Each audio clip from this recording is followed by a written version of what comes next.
1, 2, 3, 4.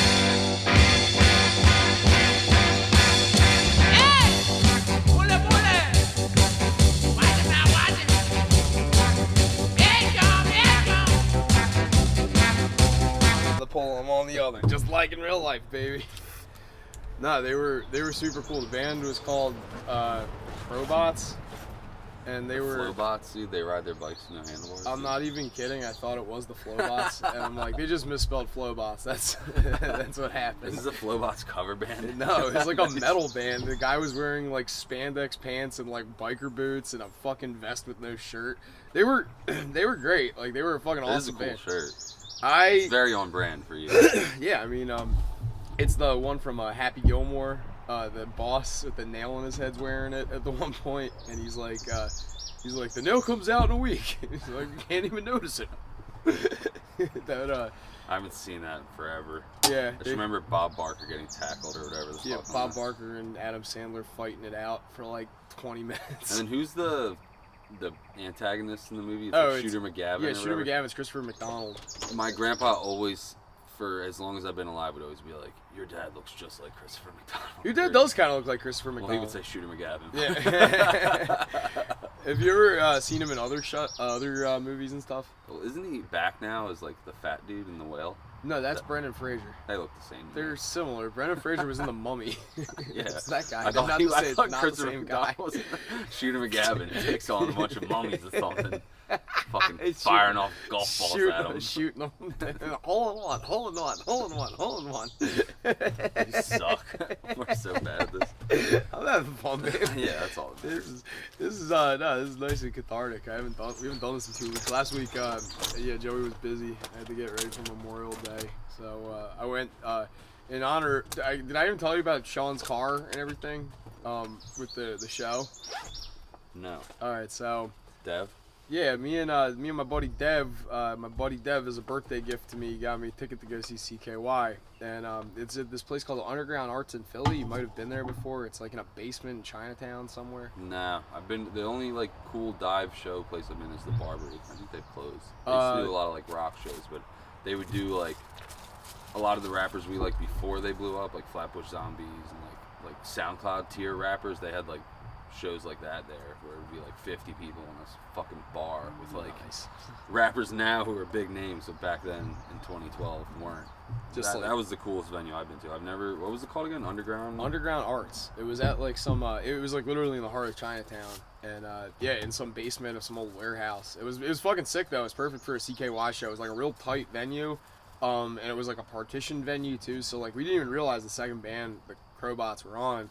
Until like they fired up this video screen and we're like, oh, like they sound pretty good, and then we realized like, oh, they're just in the other room. We should just go like right there. It's fucking sick though. Like, we got we paid a little extra to get the meet and greet too, which was pretty fucking dope. I got to meet one of my drumming idols, Jess Margera, which I'm not even joking. He is the reason that I drum with one pedal. No shit. Yeah, back on the Ask CKY days, that forum that they had. Yeah, he answered some kid's question about, like, do you only drum with one pedal for a reason? He's like, I only feel compelled to drum with one pedal, like, for the style of drumming I do. And I'm like, I'm going to do that. I'm just going to stick to that. Is that common, or most people rock double? Depends on the style I feel like of music. simple drum set, it was just like 1, 2, 3, and then like the one Floor. bass pedal, yeah. So there's some different approaches to it. Like Neil Peart, for example, he had double pedal sets, but he also had sets that had like 6 fucking bass drums. He was Rush. Yeah, the Wasn't Rush. he just like, didn't he have like the biggest set? He had like, Like I don't know if fucking- it was a world record or anything, but it was a very... playing squeaky toys over there. You bring some of it. You just bring some of Vinny's stuff to This is fidget my with. son's grinder, my bad. Just fidgeting with toys. The Santa Cruz baby shredder. Hey, somebody stepped on a duck. That means farting. Yeah. But no, like the fucking Neil Peart would like use like multiple ones, but like but most drummers, most drummers like use like 2 drum pedals or like double bass, like 2 physical drums. But there's a couple of drummers that kind of revolutionized it. One of which was this guy. You know who Keith Moon is? No, I only know Keith's son Capri Thought. and his daughter.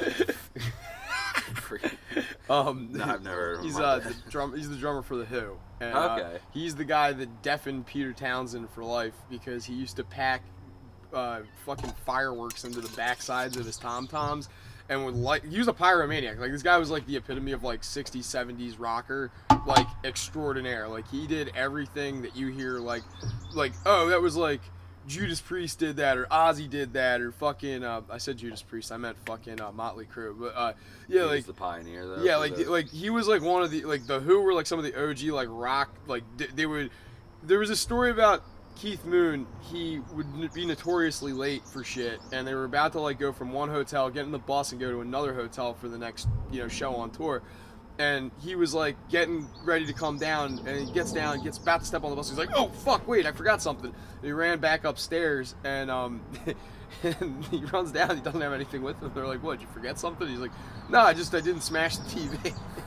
Because he thought it was like a staple of like rock and rollers to fucking destroy hotels. Yeah, so Keith Moon was like that. He also deafened fucking Peter Townsend because he would put M80s on the backside of his tom-toms and like would light them on fire in the middle of fucking guitar solos. And he mistimed it one time. Pete's head was like right next to the fucking drums and it went off, and like he's deaf on one side of his head because of that. That would be fucking annoying. Yeah, it was I'm extremely. sure he was not. was None too pleased. Was not happy about Old that. Peter was not stoked. Pete was a little bit I couldn't think of He it. was Pete'd off. I like it. Reach. I liked it though. Oh. I did. I dug it. So But yeah, I met them. They were cool. Moon was a double basser or a single basser?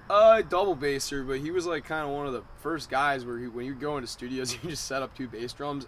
There's a lot of like drummers too that are notoriously like dicks to producers in studios, and Keith Moon was like one of the first like really funny and noteworthy Also ones. a pioneer in being Also a douche. well, not like it's not douchey. It's just you do things that are counterintuitive to like gathering sound, kind of like recording a podcast outdoors, but like. He on the side of a 50-mile-an-hour highway. Exactly. Nature preserve where there was deer out there earlier. But yeah, he would like just set up his drums in chaotic ways, and they had to like figure out how to record his shit. And when he would record, he would never start on the right note, and like that was just a way that he learned how to drum, from what I understand. Like he was a left-handed drummer that would use a right-handed drum setup. And Jimi Hendrix. Yeah, like instead of like flipping it around and drumming like he was comfortable, it's like he would just open his stance up or whatever. Just going backhanders. Yeah, and he would start on the wrong note on the wrong hand like 9 out of 10 times. But it was like he knew. Just to count them in. Yeah, it was like he knew how to do what he was doing, but it would like frustrate the dudes in the booth like to no fucking end. And yeah, he was like a notoriously like they were just like, you gotta do that take again. He's like, nah, keep it. It was good. Like they were like pulling their fucking hair out. They're like, we jumped like a couple $100,000 into this fucking session in 1960s money, and this guy won't do a second take because he thinks he got it right. Hey man, I played shows in Denmark. Yeah. Spike up. Hell yeah. Get it done.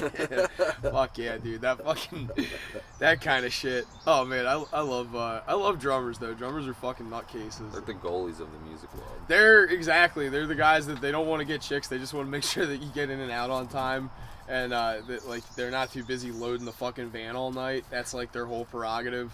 I love it. There's like one of my favorite drummers is Byron McMacken. Like I think I try to like I like Jess Margera's like drum set and like his style, but like one of the dudes that I try to drum along with and emanate the most is this guy. He's the drummer for Pennywise, Byron McMacken. I listened to Little Pennywise when I was a kid. Phenomenal I remember band. them. Phenomenal band. Tony I couldn't Hawk's name you a song, but Bro Him maybe. Yeah. Yeah, that's like. Well, that was the Flyers' goal. Yeah, that song was for for the a while. longest time. Yeah, which that's was where like I remember that from. Such a wild thing. And then they had a Bouncing Souls song too that they would play. They would play Olay, and they would play the orange and the black. The orange and the black. Tyler used to our local committeeman in running used to fucking blast that And he song. already is. He's up for re-election. Oh, he's up for Have some re-election? respect. Okay, sorry about that. Colin Congratulations. Ford, give him a vote. I think. I don't remember. I have no fucking idea. Just don't vote. it's pointless. I don't want to say that publicly, but I was raised by voting is pointless. But I'm getting out to the polls and I'm voting for my pal Tyler Casaccio in this Republican election, June 4th. I forget 4th. which column he is. I think but he's he's Republican. Republican. Yeah, I'm gonna go masturbate in the voting booth. But I told other people I'd vote for them too. And then I was like, wait, I think Tyler's running against them. Who cares? I just like Just whoever to comes fill up to all me of and them they're like, will you vote for me? I'm like, absolutely. Just fill Because fucking all of them out. kid from my grade, Travis Tomlin's running. He's like, Boo. he was like, hey man, will you vote for me or whatever? Like, I'm gonna be the voice of Tuckahoe. He didn't say that exactly, but he was just like trying to get Tuckahoe represented or something. And like, I'm a resident of Tuckahoe, so I was like, yeah man, cool, like right on. And he's like, will you vote for me? Or I might have just let off with like, yeah man, I'll give you a vote. Like, just felt like I don't want to fucking talk about politics. Exactly. Like, I don't give a fuck, basically. And then he was like, can I put a sign in your yard? And I was just like, No. I didn't even answer. I was just, no. Like, well, and I'm going to put Casaccio sign in my yard. I don't want to have, like, Conflict vote of for interest. Travis and Tyler. It's like, if it comes to Tyler or Travis, it's just like, come on, dog. Yeah. One's my friend and one's an acquaintance from high school. Like, it's just like, Tries to fight your friend. no offense, Travis, but... No offense, Travis. You're a dickhead. You fucking tried to fight me at Lavari's. He did? Yeah, that was him. I He thought it was was his brother. Oh, was it? No, it wasn't Billy. Is Billy his brother? Wasn't it, like, Mantis Toboggan? Yeah. That's not Travis Tomlin. I thought it was Travis Tomlin. Yeah, whatever. I thought it was. I swear No, to God. he doesn't have an alt. That was like his brother or something. Oh, okay. Never mind then. Yeah. Travis, you still don't have my vote, you dickhead. You always used to That's hang fair. out. You always used to hang out at the Fox's house and never come over and say hi. I didn't. I was none too pleased. I would see like Josh over at fucking Lavari's and shit like that. He'd give me a little sup, and like Travis would be there and just be like, "Sup." Okay. Feels. Anyway, this is the politics corner of Vote for Tyler, and if Vote you don't for- vote for Tyler, vote for Travis. And if you don't vote for I'm either neutral, of them, vote but for I'm voting for Tyler. vote for Cheyenne for mayor of Middletown. I'm trying to get. I'm not voting. I'm not voting either. That's just it. I lie to everyone I know about voting. Who'd you vote for? Who did you vote for? Republican? Me too, dude. I love right, the Republicans. right down the slide. Biden all the way, baby. Like I vote for whoever is talking to me about politics wants me to. You ever get like completely deked out by somebody with a political debate, or like like they try to get you into a political discussion and then they just take you like somewhere you're not expecting? And you're like, all right, I actually. Like a crunchy hippie just being like a super Republican. Yes, And you're like, what? That exact thing happened yesterday You're while like, I was playing. you have rich parents. Yeah. You're not wrong. You're a fucking trustafarian. That's what we're getting at here. There was this lady playing poker. She was like in her 60s, and she's like a grandma telling me all about her kids and whatnot. She was just like, I like playing poker. It's fun. I used to play with my ex-husband, and like this is what I do to kill time on the weekdays. I had a doctor's appointment. I figured I'd come over and see some friends, and like, yeah, just having like a super pleasant conversation with this lady. And then out of nowhere, she's like, oh, I can't fucking stand these politicians. They can't. It started with like the mayor Wildwood is like about to go to prison, or is already in prison. I can't remember which, but he was like trying to run while under indictment, which you can't fucking do. So like this lady was like, yeah, and then there's like 3 of the last 5 Atlantic City mayors have been to prison, and like, yeah, it's not exactly the most transparent town exactly up here. And she's like, and then another thing, and I'm like, oh god, here we go with the fucking Trump, whatever, this, that, or the other thing. She's like, this dipshit Biden is worse than his fucking buddy Obama. And I'm like, whoa. And she's like, just going off about Obama and how I'm not particularly shocked about Geese being like. Yeah, but she was like a total crunchy hippie lady, and like she was like wearing moccasins and like had really? turquoise like jewelry on and stuff like that. And she's from Smithville. Like I was totally expecting her to be like, like this Trump idiot. Like no, she hated Obama and was like really spouting off about it. I'm like, you're making me uncomfortable. You're making everyone here uncomfortable. Yeah, there's like kind of an unspoken rule. There's a bunch of them around. Yeah, there You were. fucking There's a chill. bunch of them at the table. Just like scratch your nose. Do you want me to go all in, or are you telling me that there's blacks in your body? Both. But yeah. Anyway, so that was CKY ruled. Dev, I had a blast. That was what I was gonna tell you. Dev and I, we parked at this lot. I even greased the guy an extra $20 fucking bucks. Because he was like, do you want parking or do you want VIP parking? And it's like, what's VIP parking? He's like, I jerk you off in the porta potty. exactly. I suck you off in the fucking little booth that you slip the money under. But I put on a wig while I do it. Yeah, and we put the curtain down, and you slide your dick through the little slot, and then you just feel something. I do have a nice. shark if you are interested. Oh fuck yeah, dude! Now you're speaking my language. Daddy like. But yeah, this guy was. It says 24-hour parking, regular Jetro park, like nothing abnormal, nothing sus about it. The guy was like, "We give you VIP parking." I duked him an extra 20. I'm like, "Thank you. Could you keep it out there towards 11th so that we can just get right on 11th, go right out to the bridge?" He was like, "Not a problem." It said 24-hour parking everywhere. Get back there. It is 12:02, and they are fucking like completely shut down. Like all the garage doors are closed. There's not a soul around there. All the signs that were out there that said 24-hour parking are brought inside and lined up. Like clearly they just closed. So we're kicking the garage door trying to fucking like get someone to fucking like open up, and maybe there's someone still in there. Calling fucking everything. Yeah, they just straight up kidnapped Sean's car. So we had to take a lift from fucking Center City to Pittman. And on top of that, the Lyft, for whatever reason, the app, I selected Pittman, but it went to the same address in Cherry Hill. So it cost an extra $40 to get us to the address because we were going up the wrong fucking highway. Dude, to add it in the app Yeah. on route. So this Yeah. driver's probably like, These kids that's are got to be retarded. annoying. And we're Yeah, drunk, like, too. Like, we're like... and you're changing the address on him now. He's like, I gotta go fucking 30 minutes this way Yeah, or it was something. like, he was cool. He was like this old African guy that was listening to some iHeart radio program. Honestly, he was probably stoked. Yeah, to get the extra 40. And I like, duked him. I duked him an extra 20 because I'm like, I'm sorry about the gas. I know like that's extra gas, and you're not gonna see that till probably the end of the night. So I just duked him 20, and I was like, that's for the toll too. He's like, oh man, you're cool. Like no worries. I get like people that can't fucking read half the time they get in here, and it's like I'll drive all the way to like Trenton, and they wanted to go to like Tuckahoe. I'm like, yeah, no, it's He's like, it's understandable. Thanks for being. I was like, thank you for being cool. You were like, it was an amicable experience, but like he was like listening to this like black like R&B DJ guy talk that was like.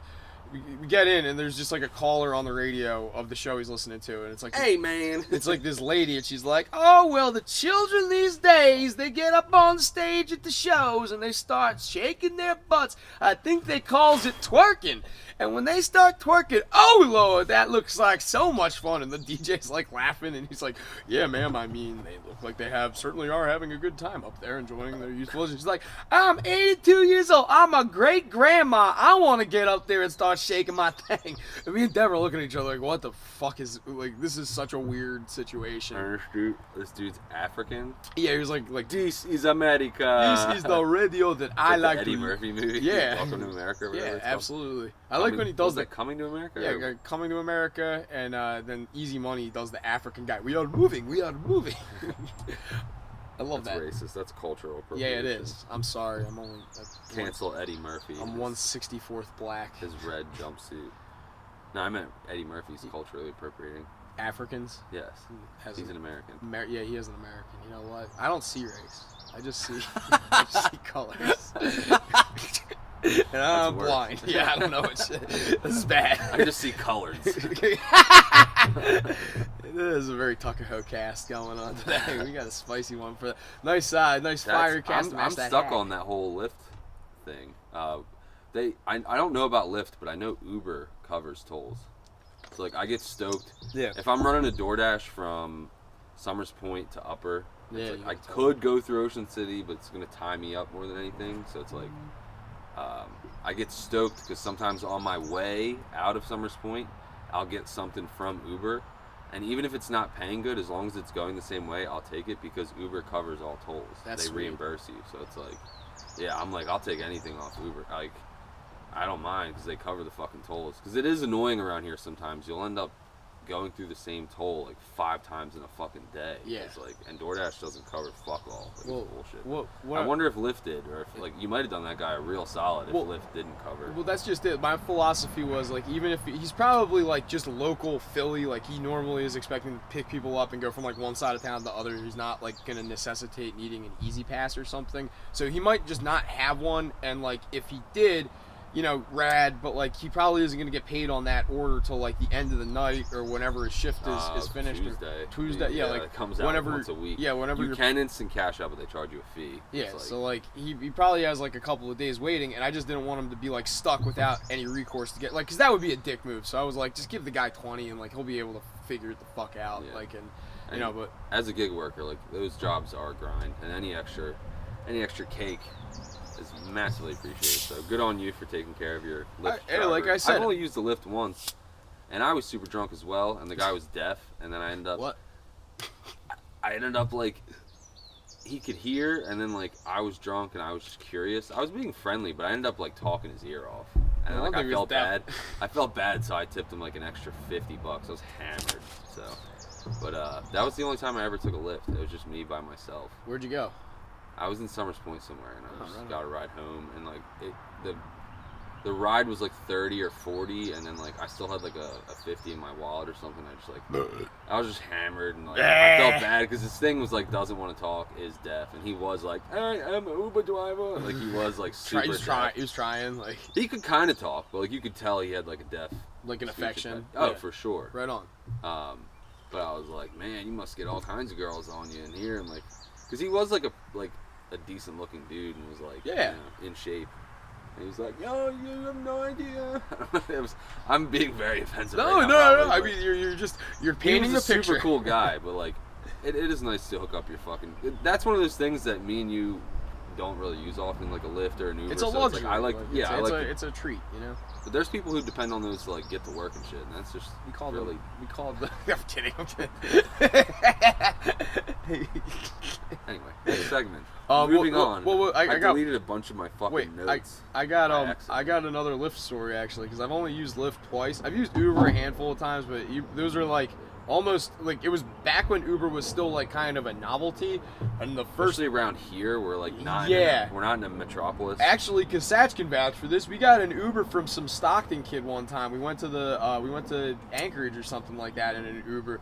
And the guy, like, he clearly just smoked weed in his fucking car and, like, turned his Uber shift on and was, like, up the block. It was like, oh, fuck, I got a quick one. And, like, we just get in there. It's just like, me and him were like, we were just smoking. We don't smell that bad. This kid was clearly just smoking a fucking blunt in here. Like, during the slow times when I was working last winter, there was times where I was debating, like, because on Uber Eats you can turn on, literally I can just flick a toggle switch and I'm now a taxi driver as well. Now I'm taxi driver. I'm gonna go shoot some pimps. It's like, it's crazy. Like I can go from chicken nugget delivery man to fucking human trafficking in one button click on my phone. Hell yeah. I've debated turning it on, and this was before I got a car seat in my car. I was still smoking blunts in my car every day, and I was like, I just don't want to deal with like probably getting fired from Uber because my car reeks of weed, like, and some person gets in and they're like, I was legit smoking like 2 to 3 blunts a day in my car, like it just like stunk. an American. So that's why I never tried it. But now I'm just like, I don't really want drunk strangers in my car, like it's probably not worth it. But apparently they pay pretty decent. I don't know. Yeah, I might look into that. Last night I was with my buddy though. Wait. My phone's on my lap and I'm sitting there and he's like, "You're deleting your notes." I look down and it's just like deleting all the plugs and like half my show notes. And I was like, "No!" And there's no way to undo it. So I don't know what I'm working with. Nicely done. Lost all our plugs too. We're not plugging nothing today. Nah, we're flying solo now. What was it? Sponsored by Dollar General. Yeah, and fucking Wawa coffee and vintage seltzer. And Fronto Leaf. Bag of tobacco. Fronto Leaf Financial. I've actually been cutting back on the blunts. And these are still spliffs, but now I'm smoking like half spliffs, half blunts. Proud of you, babe. I was at my mom's the other day and I didn't have any blunts with me, and I was like, I have packed papers here, so I just rolled a spliff there, and I was like, it's not bad. This is a pleasant experience. I can breathe while I'm doing this. Yeah. Doesn't make me feel like I'm dying. The one I've taken Lyft like twice but before this, and like the Lyft I was in the first time, it was actually me, Michelle's husband, and my friend Allison. We all went to a Flyers game over the winter, and we decided to go to this dive bar that was around the corner from her house. And when we went in, it was snowing, and then when we went out, it was raining.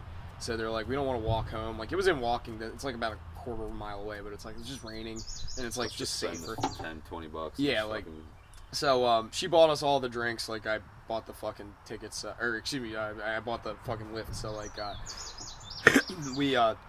we get in the Lyft, and the Lyft driver is this like very argumentative dude from like a Caribbean dude. I couldn't tell like Latino or like black or like what he was, like a very aggressive Caribbean guy with like kind of like, hey, what the hell, like that kind of fucking yeah. I know exactly what you're talking about. Like clean, like the fucking the Applejack Cinnamon. Yeah, Cinnamon, that guy. Yeah, like those fucking guys. They're like, even the dog knows who we're talking about. She knows what we're talking about. She's barking. She doesn't like that. I don't like it. Stop mentioning that man. He's not that. I don't like cinnamon. It makes me puke. We had one of those guys, and he called me because he couldn't find the bar. I was like, there's like one of 3 bars that are at this intersection. One's called Trophy. Go to the one with the giant sign that says trophy. He's like, there ain't no sign, man. There's no sign that says trophy tap room. And like, I was like, you're on the street facing, just go like 10 feet further. You'll see it on the right-hand side. He somehow ends up making a U-turn and fucking going backward. It was like ridiculous. Well, you can't fault him though, because Uber's map is fucking dog shit. I understand. It makes you go certain off ways. the ping. Like, Yeah. like, so Wawa Marmora, their ping used to be in fucking Seaville on Nadine Boulevard, which is like a residential street. Yeah. And in order to confirm my pickup, which he would have to do to confirm a pickup of a rider, Right. At the same, you have to be at that pin on the map. Well, this was So Lyft. I don't know Lyft. Yeah, I so thought you were saying Uber. No, it's okay. But like I I understand what you're saying. Though. I'm assuming because all of them have issues with the pins and like, the maps. Like DoorDash takes me to the wrong house all the time. Like it's probably like his map being like, you have to go here. Exactly. Like, I'm not faulting him for that, but he called me, gave me a bunch of two. Then we get in there, and it's a 2-seater. We have 3 people, so he has to like open that door and push the seat forward, and you know like how the seat has to like a little latch that goes back. He wouldn't hit the latch for me, and I couldn't find it, so I had to sit there like leaning forward for like a quarter mile. We're like hitting stop signs, my chin's hitting the fucking dashboard. He didn't care? He did not give a fuck, and we still tipped him like $15. He was such a fucking cunt. I do the same thing. I do the same shit. I was like, I'm not fucking I'll arguing get bad with this guy service at twice. Applebee's and still give him like 30%. And I'm just like, I don't know, maybe we're having a bad day. I gave Lavaris a $5 tip the other day, which was like it was like 15%. It was exactly what they deserved, but it was because they're fucking having like little fucking powwows instead of fucking serving me my French fries. God damn it! Would you get like lunch or dinner? I got dinner there. It was like I went in a slow time. I just wanted to have like 2 drinks and get some fries, and I got a drink. It took me like 15 fucking minutes to get a server that would come by and like give me a menu, let alone just I'm like I don't even need the menu at this point. I just know I want fries. Give me some fries and a couple packs of ketchup. And like it was just fucking, it was just horrible service. They're going so far. They were dog shit. They were dog shit when I was drinking there. Exactly. Fucking 8 years ago. I would go in for the same thing. Like let me get a cheesesteak and like 2 or 3 beers. It'd be like 3 in the afternoon. You know what I mean? Yeah. Just chilling. Probably what I'm gonna do today. And like my beer would be empty for like 20 minutes, and like then it would just become a game to me. Like let's see how long it takes for someone. And I'm like, I'm one of like 2 customers in there, and it'd just be like this chick just like staying in the corner on her phone, and I'm like, yeah. And it's just me and some old guy watching like daytime ESPN, like just fucking chilling. But yeah, like watching the Masters, son. They're dog shit. Their food sucks. Their fries are okay, but like most of their menu items, complete dog shit. Yeah, and we've small tried portions too. We've tried it. We got takeout the one time. I got this like Italian hoagie thing, and they gave me like something like not even close, like not even in the realm. It was just like they gave me like a bacon, egg, and cheese, and I was like, what? I got a fucking Italian hoagie. And they're like, this is the Italian. It wasn't that far off, but it was like they gave me like sausage and peppers or something. Yeah, no, literally like or like a chicken marsala sandwich. Oh, like, nothing even like, close. They're like, this is stupid. This is Italian. Like it was. You're Italian. It's Italian. In the like ballpark, but like I ordered an Italian hoagie. I was just like, what? Like it literally just want like salami and cheese and fucking like.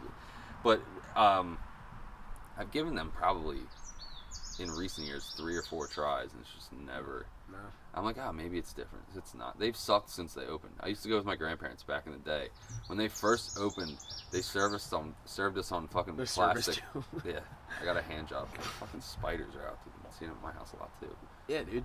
What's up, buddy? They served us dinner. It was like Friday night dinner, and they served everyone on paper plates with like plasticware. Nice.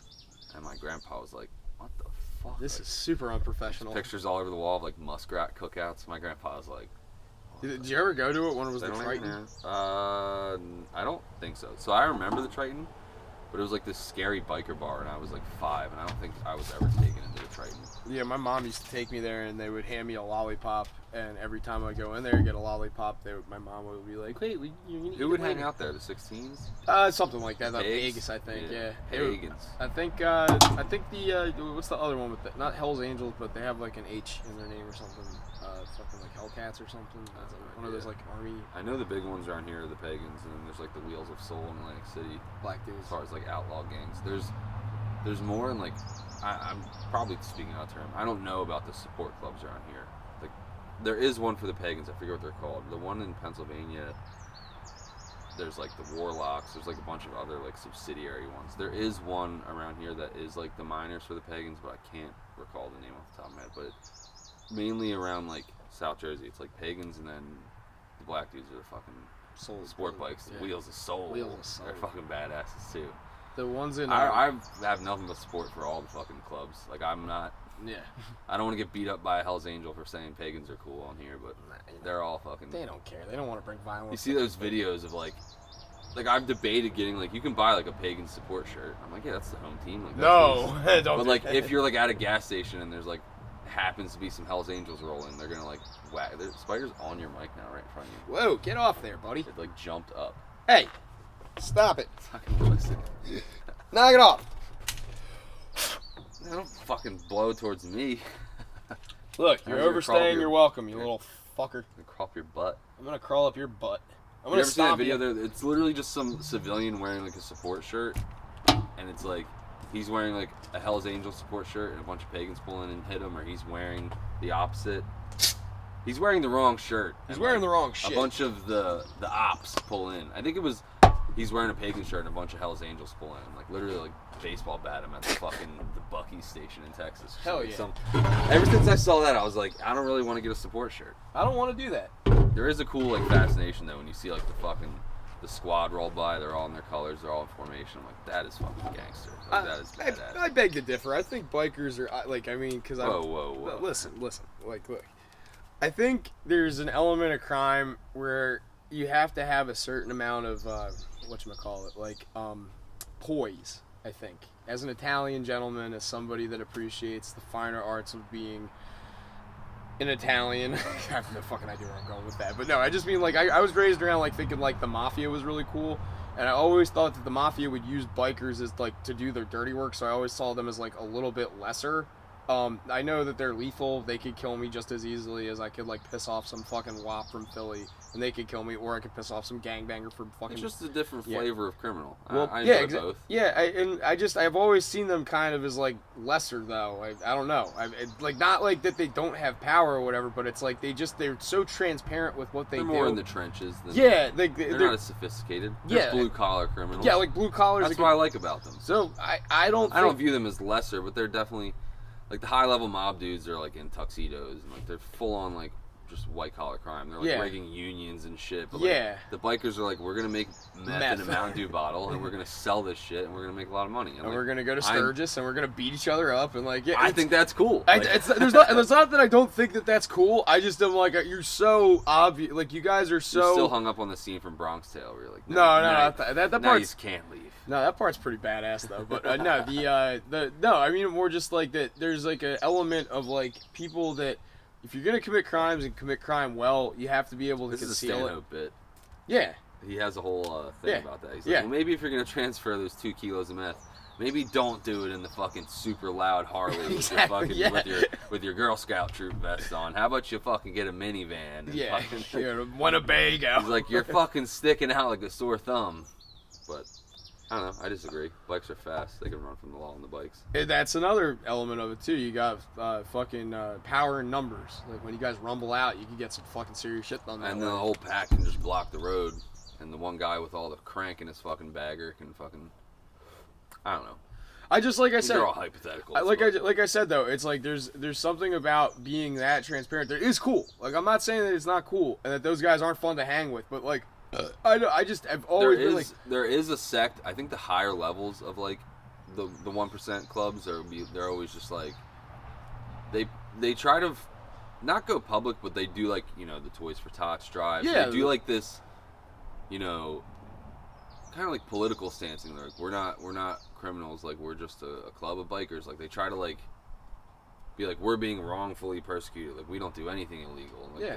I don't know. well there's a Part of lot- me buys it, but it's just like that guy probably doesn't, but like those guys probably do. Like what I mean? I don't exactly. know. But it's not like he's gonna get on the news and be like, "Hey, we sold a bunch of meth to buy all these toys." So it's like, Well- not that that's their only gig. Like that's just a cliche line we're throwing out here. Well, but think of it like where at its inception, what were bike clubs? Bike clubs were like returning veterans, War II and vets, a right? lot of those World War II veterans and the VFW, the DAV, like all those places, the Kiwanis, they all have, you know, philanthropies and shit that they do, which keeps them both legitimate, and like the people that are doing things that are a little more fringe and illegal are at least able to run back to that and be like, well, no, like, you know, I might be doing this, but I'm a part of this bigger organization that kind of trumps. We give like, back. Yeah, like and like there is like an element of like that. That's what I meant by like political stancing, where it's like you're just trying to like make yourself look better, not politically, but like. I'm using that term loosely, but like you're just trying to like. Well, I was gonna say like generate like both like interest and like a positive, you know, interest in yourself as opposed to it like being like they're bikers, they're loud, they're dirty, stab they each other at stab this bar. But like at the end of the day, like if you have something that's a good word for it. It's dirty. That's how it's like. Yeah. I don't think they're literally dirty, but it's like like a grungier, dirtier type of thing. Like the element of like, well, because it's like I would put them on par with like gangbangers in Chicago or like, you know, Crime Land, Memphis, like stuff like that. Because like you said, they're different elements, but they're in the trenches. I think they're below bikers. I think they're dirtier. I think they're dirtiest. They're way if I'm being super unhinged. Yeah. The amount of like shootings in Chicago and like St. Louis. Shane Lewis. Now, the biker gangs do throw down. There was like a fatal bombing or shooting or something in New York. They get wild in New York City. There's multiple clashing. There's Hell's Angels and pagans in New York, and they butt heads. Yeah. I forget which. I think there was a bombing at the Hell's Angels thing, and then there was a leader in the pagans like getting into his Jeep or something. And these guys there's video of it. They're in like ski masks and everything. They just run through a parking lot and just gun this guy down. Nice. That was pretty raw footage, and it was apparently retaliation for this bombing. This is probably 4 or 5 years ago, but I remember. I don't know.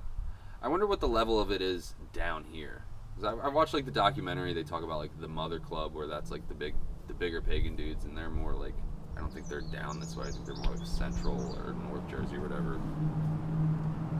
That documentary about the guy who snitched, the Chef Glick. No, it's on. I think it was on ID channel. It's really good. The guy talks about the guy from Petersburg, you know, Fred, the guy who got arrested for murder. Yeah, I remember that.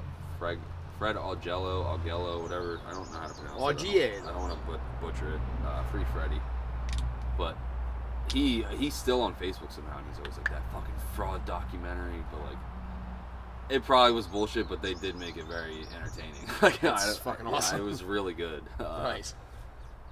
He kept calling it like this acid trip documentary. There's a bunch of cartoon cutaways where it's all like weird and wonky, but yeah. I wonder what like the level of it is around here. If it's just like small narcotics or like what how do they make their nut? A lot of them apparently at the lower ranks, a lot of them are just like guys that want to like ride with their buddies that aren't really like doing major dirt. They're just like they are like blue collar workers. Like a lot of them do have like regular jobs and like have to, you know, pay dues, and like they're not like living high on the hog by any means. It's not, you know what I mean? Yeah, like I get it. Like I mean, paycheck to paycheck biker gang guys, like it's understandable. The lower ranks apparently it's not like as glamorous or like it's the same as like a soldier in the mafia. Yeah, I had no disillusion about that at all. Like I mean, same with the mafia. Like if you're like they're gonna fucking treat you like shit until you prove that you're worth their time. And even so, it's like a lot of those guys are grandfathered in familially. Like they have a lot of similar terms too, like shot caller. No, like they call it what the fuck? It's not pledging, but it's like the tribute or whatever. What the fuck? I just had it on the tip of my tongue and I forgot. That was before I came. They call it like when you're an associate in the mob, and it's called something else. Pledging is like a frat, but this is called like I'll think of it. Associating. No, it's joining. Fuck, dude, it's gonna bother me. Keep talking, I'll fucking find it. It's not pledging. It starts with a P though. It's like penis. I've already been over this, Joe. Get it off your mind. Well, yeah. I always thought that the mafia was like just like because we kind of get like a bad rap. Like I'm saying, like we like the mafia, but I mean like Italians are always like connotated with the mafia. But like I've always kind of associated bikers with like southern, and I guess they're more like broad reaching than like. And around here, like your question of like, are they prevalent or whatever? I've never really noticed them until you started pointing out things, and like I didn't notice till you mentioned they point at the Harley logo or prospecting. Prospecting, okay, like they're looking for gold. It wasn't coming up at first either. Yeah, you're a prospect when you're like, that's when you have the cut, but there's no patch on it yet. Yeah. And you got to prove your bones for like a year or two or however long. You gotta go do some dirt. Yeah. Beat some people. Yeah, it's probably not something we should, like, really dive into or anything, but I always just wonder, like, what, like, in our small neck of the woods, I wonder what levels of, like, things are going on. Not just the pagans, but just in general. Like, wonder what kind of cartel shit's being moved through here. Like, I wonder, you know what I'm saying? You want to hear a weird one? You want to hear a really doesn't fucking... it all flow through, like, Vineland or Hamilton or some shit? Yeah, but you want to hear something that was kind of weird? Do you know that all these, like, Asian dry cleaners shut down simultaneously all over the place, like, a couple months ago? It was right around the time Sarah was getting married, so, like, last September-ish. Like GG's and, like... Yeah, so, like, there was Mina's in Upper Township, and out of nowhere, they just, like, she just shut down. She was old, so we just assumed, like, she probably doesn't want to do this shit anymore. She's got kids. And the one in Seaville? Yeah, it was the one that was next to the Chinese place in Seaville. So, or no, not Seaville, Marmora. Then the one in Seaville closed, too.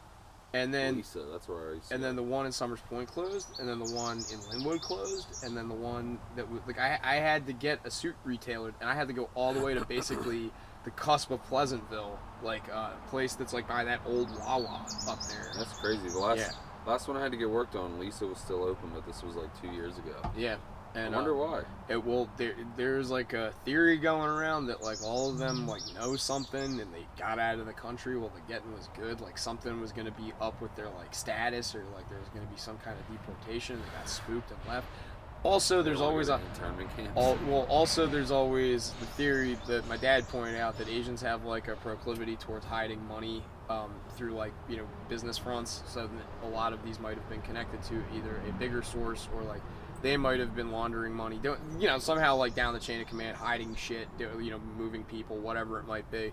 I think they'd be smarter than to pull everything out at once. But it's just if they're not related or they're not people that like, you know, you have like I think what happens when you get spooked, you know that you haven't gone too far yet, and that's when you can like pull out without like too much fucking riffraff or anything. And all of them, they're different towns, and it's not like they're all the same chain or something like that. They're just independent contractors. So them shutting down, and it's all old Asian ladies too. So it is plausible that maybe they're all in the same knitting circle, and we're like, fuck, we're tired. In the same week, or it could have been over a year. It was like about a month. It was like about a month. It was pretty short. It was pretty rapid, but like it was one of those like I had plans to get my suit tailored, and like I went in on like a Thursday, you know, and it was like they were still open. I was like, all right, I'll see you on Monday, and I go in on Monday. That's weird. Yeah, it was like fucking bizarre. Seems like a very rapid close. Yeah, and like I said though, like if they're not associated with whoever the bigger person is, and they didn't get caught doing it. As far as what though? Like a crime narcotics, like trafficking, narcotics, human, whatever. Like Asian mafia deals with all that shit, and human. like. Yeah, so like the Asian mafia is big in the weed game. Vietnamese mafia used to control it when I was in college up in New York. They would now it's all Chinese people. Yeah, the triads, what's the other one? It's like a mafia. They're like coast to coast, like out west. Farms are getting busted all the time. It's just like Ho Chi Mang Zhang and Jingping Lin, fucking.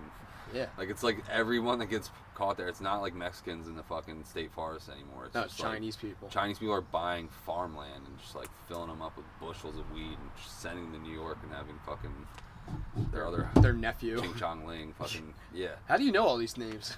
I'm kidding. I'm kidding. I'm pretty well read. I like banging pots and pans and making names. That was like an old dad joke, right? It was like, how do they pick a Chinese name? They just like throw up pan down the fucking stair tower or something. Yeah. Ping pang dong ding. Yeah, pretty much. Yeah, that shit with the Chinese fucking buying up all that farmland and BlackRock. I was telling my dad about that. It was like, yeah, they bought like a couple 100,000 acres over the last few years since the pandemic. And you got to think about like the food now that you're getting, because if it's like somehow grown on BlackRock land, there's always a chance that the Chinese are fucking they're somehow interfering with it and whatnot. That's the gangland shit that I think is the most prevalent, besides the most transparent, like Operation Forefathers and whatnot, where they were like doing dragnets to catch like meth dealers and manufacturers and shit. Like that was some dark shit too. A lot of people we knew went down. Operation Forefathers? Yeah, it was like that dragnet they did.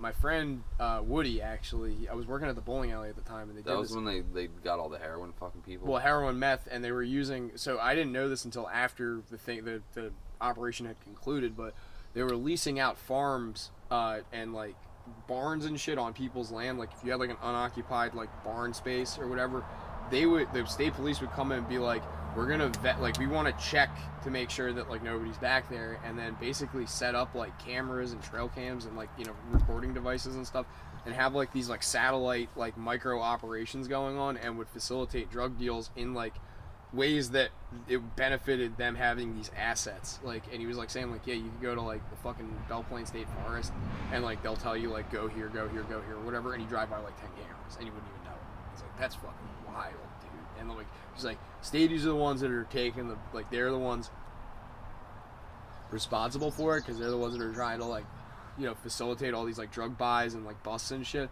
But like they're trying to keep it like as like even flowing as possible, so like one like it was like all in like one kind of fell swoop, and they got like 30-40 people or something.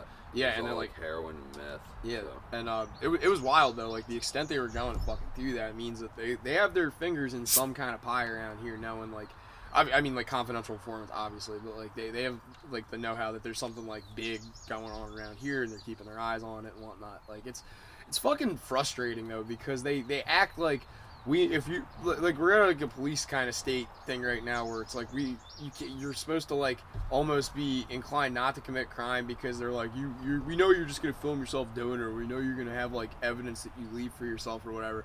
But then that burden falls back on them, and they become like worse detectives, and like they get lazy or require like way too many things to like get like a good prosecution, like let alone a conviction. It's very stupid, and I'm hung up on that specific thing because of the Mayor Wildwood thing. That like really angers me that like that dude was able to run for re-election while like under indictment, like that specifically, because like Trump doing the same thing. Not to get into the no, I have no opinions.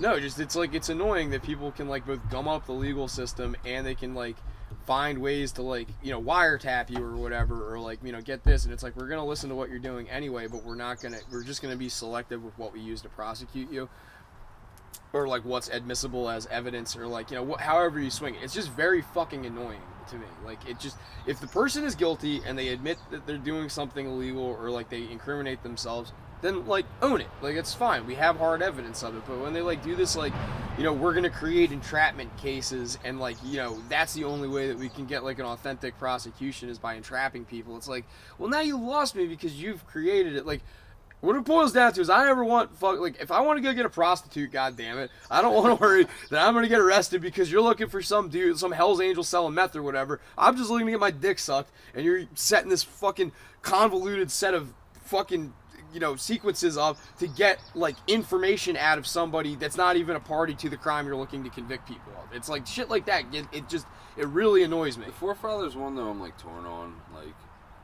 obviously I don't like it when it comes to weed. Like I don't think people should, like, it's just ridiculous. They don't even really bother with that, but they do. Like there is weed busts and shit, but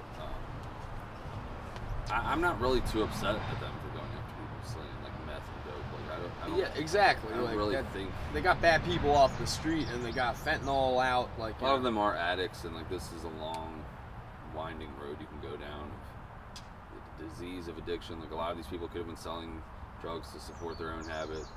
You know, it's like you know what I mean? There's a lot of, it's a case by case thing, and like I don't know. I don't wish jail upon anyone. Like it's just, I don't know. But like that one, it's like normally like yeah, fuck the cops, like they're fucking dickheads half the time. But like I've had pretty positive experiences when I've gotten pulled over. Most of them are pretty decent, but like that's one of those things where I'm not really mad at them for pursuing. Like it's like when they have like a speed trap set up on Roosevelt Boulevard. It's like you guys are fucking gay. Like you're just pulling over people going to work. Like, that's fucking gay. But like, yeah, arresting people selling heroin. It's just like I got nothing. I keep doing it. Like I don't know. Like it's just not good. People die. I don't know what the solution is, but I'm not gonna fault the cops for going after the bad guys there. All right, I say what we do is we get everybody to admit that like they just want fentanyl. Say like, you know, get them what they want, and then like it's one of those like there is people who just do fentanyl. That's just it. Like Trank too. Like what? Just get them what they want, and you're like what's his name? Where are you going with this? No, there's someone like made a solution. I think it was Elon or something like that. Made like cut off funding or something, or like they were funding like rehab centers or blah blah blah, and instead like it wasn't Elon. It was like someone that was like wealthy that lived in San Francisco, and they were like tired of the debate, like this dumb back and forth about whether or not we should like fund rehab centers for junkies or we should just whatever. Do, like the dope booths where they can like and dope safely or and whatever. the dude was like, no, you know what the solution is? I'm from fucking like Argentina. He's like from some third world country, and he was like, no, the solution to this isn't like fucking try to fight it or try to cure it. It's like fuel the disease because it'll fucking make the people that are selling the shit want things to have order that they can control because then it's easier for them to make money. And they're like, so what you're saying is like put money into the hands of drug dealers? They're like, yeah, pretty much. Like, give them the power because they want order in their little thing. They know that their little thing will be isolated to where they want the perimeter to be. If they want to grow, then that's another deal. But it's like if we give them the opportunity to like have like, you know, whatever, you go there, you do it there. It's, you know, you want to exist there, you can exist just, like, there. Create a bunch of Kensingtons and let them live on the fringes of their own bullshit. But yeah, because it's like when you try to fight it, like the philosophy is like, oh, we could give them all the access to whatever, clean needles, rehab, blah blah blah blah blah. But it gets bogged down in these like semantics of like, well, you need to be 24 hours, 48 hours clean or whatever to get into rehab or whatever. And it's like, if you just gave like people like that. I don't know why you would.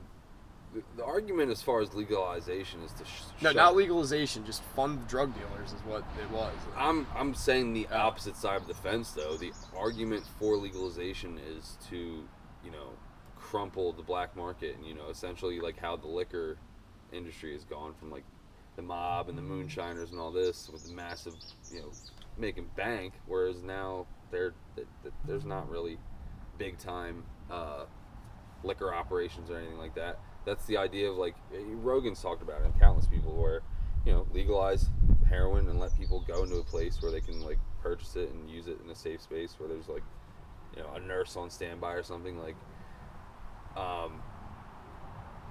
Whereas to like you're gonna shut down the criminal operations sides of it. I just don't understand why you would want to fucking give the cartels a stimulus package. No, not like you just what you're doing is you're giving the people that want it access and you're giving the people that sell it like the ability to just kind of like do their thing. As far as what is giving them money do? It was the guy. Like it was someone. It's not like them.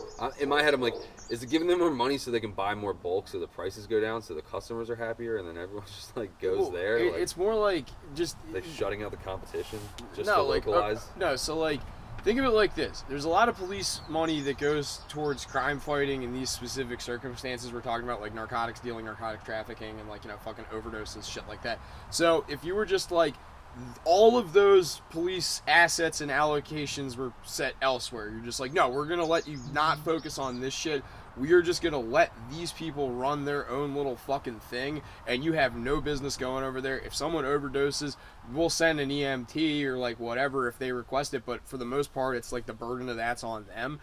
Then you actually create a pocket of opportunity for these people to kind of clean up the area, because you don't want your thing to be dirty and dingy. You want it to be as legitimized as possible.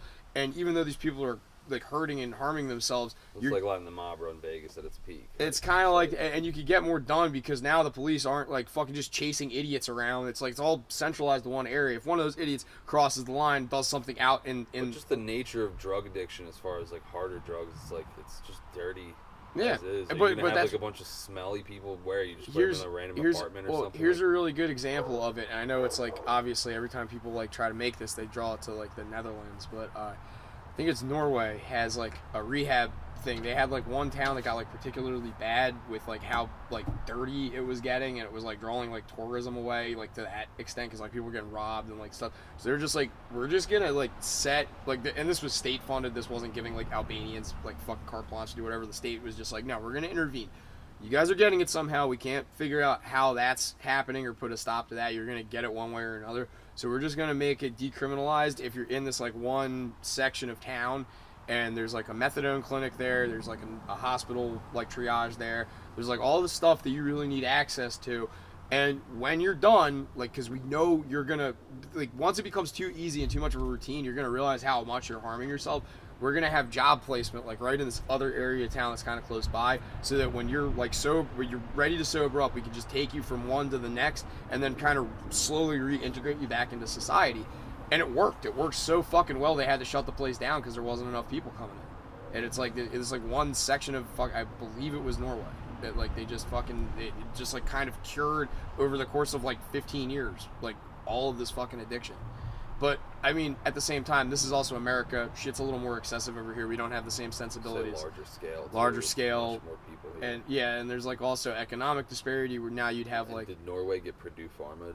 Like, yeah, I feel exactly. like we That's got nuked with an opioid addiction. well, they got fucking their own thing going on with fucking migrants bringing all sorts of shit that like there's like people that are getting caught. Isn't it the Middle Easterners like just invading Europe? Well, at this yeah, point? sort of. like at a meme level. Yeah, like they've been for It's a like, while. isn't it like a lot of Asians are going to Canada? Yep. That's a thing. Yeah, and Indians too. Tons of like, isn't like Pakistanis and shit in like London or like. Also, Indians, also like Muslim Yeah. country, every Muslim country, mostly Turks. Like started with Turks, and then it like started moving to like when the wars in the 2000s like escalated in the aughts. Yeah, they started displacing a lot of those people, and they would go to fucking the UK and get benefits. And it wouldn't be a problem. I'm not anti-immigration, but I think a lot of these bad hombres, aren't they causing some ruckus over there in Europe? Yeah, they're causing a little bit. I've seen some memes. what- Some racist memes. Yeah, there's been quite a few terrorist attacks. I actually Not met just terrorism, but just general like yeah just bad behavior. misbehaving. Yeah, Some- they're some getting rowdy. up to no good. Yeah, they're Kind of like getting stabbed on the OC boardwalk. mischievous. Oh, dude, don't even start it. No, tell me, because I want to talk to you No, about that. I made comments on it on Facebook, and I didn't say anything racist, but like the video is just it's all black kids. It's just I'm just like, this isn't the Ocean City I grew up in, and then I'm like, oh, that does not look. Get off my lawn! Get off my beach! I didn't mean that there was no black people there, but it's just like there was no stabbings generally. Like, yeah, there was fights and stuff, but these videos were brutal. It's crazy, and I see it firsthand. When last summer when I was doing delivery in the summertime at night, there was times where I got to the 12th Street Wawa and I just canceled the order because it literally looked like a teenage nightclub. Yep. Like the whole parking lot was swarmed with them. The whole store was like a fucking concert, like shoulder to shoulder. I literally pulled up and was just like, I'm not going in there right now. It's like 1 a.m. It's just like a bunch of kids with e-bikes and fucking, Beats pill, like fucking bumping like little Skiddly whoa, yo, Riz, Bumping- Ohio. Like, what the fuck are you bumping faggots talking about? Little Uzi Vert, like just Little pump. and nah, the one time I went in, they were all being like dickheads to the workers and stuff, and I was like, I got like, Dude, I'm not yeah. doing this. Like, I don't know. Ocean City, it's only noticeable to me because I worked there for Public Works for years, even at nighttime, like doing overtime and stuff, and like it was never this out of hand. And it's not just black kids. Like it's just overrun with teenagers, and I think it's because this is like the new, like, remember when we would party and stuff, we would go to the woods, or you know what I mean, like somewhere somewhere where there wasn't. I like how excited you get. That just made me too. You were like, the woods. It's like, fuck yeah, I You remember go going to the woods. and a retired sand pit. Yeah. Like, fucking now, and you could get arrested if the state troopers came, but now, the cops kind of have the handcuffs put on them, if you will. Yes, they're not allowed to arrest They're kids. not allowed to. Yeah, they're not allowed to bother minors, which is insane to me. Sure. I'm not saying these kids should go to juvie, but this is the consequence of knowing there's no consequences. It's just Yeah. you're gonna push. What do you do as a kid? You just push the envelope to see what your limits are, and like I guess stabbing is the limit. maybe I don't know. Like it's just weird. And the thing is, to me, like when I say this isn't how I remember Ocean City growing up.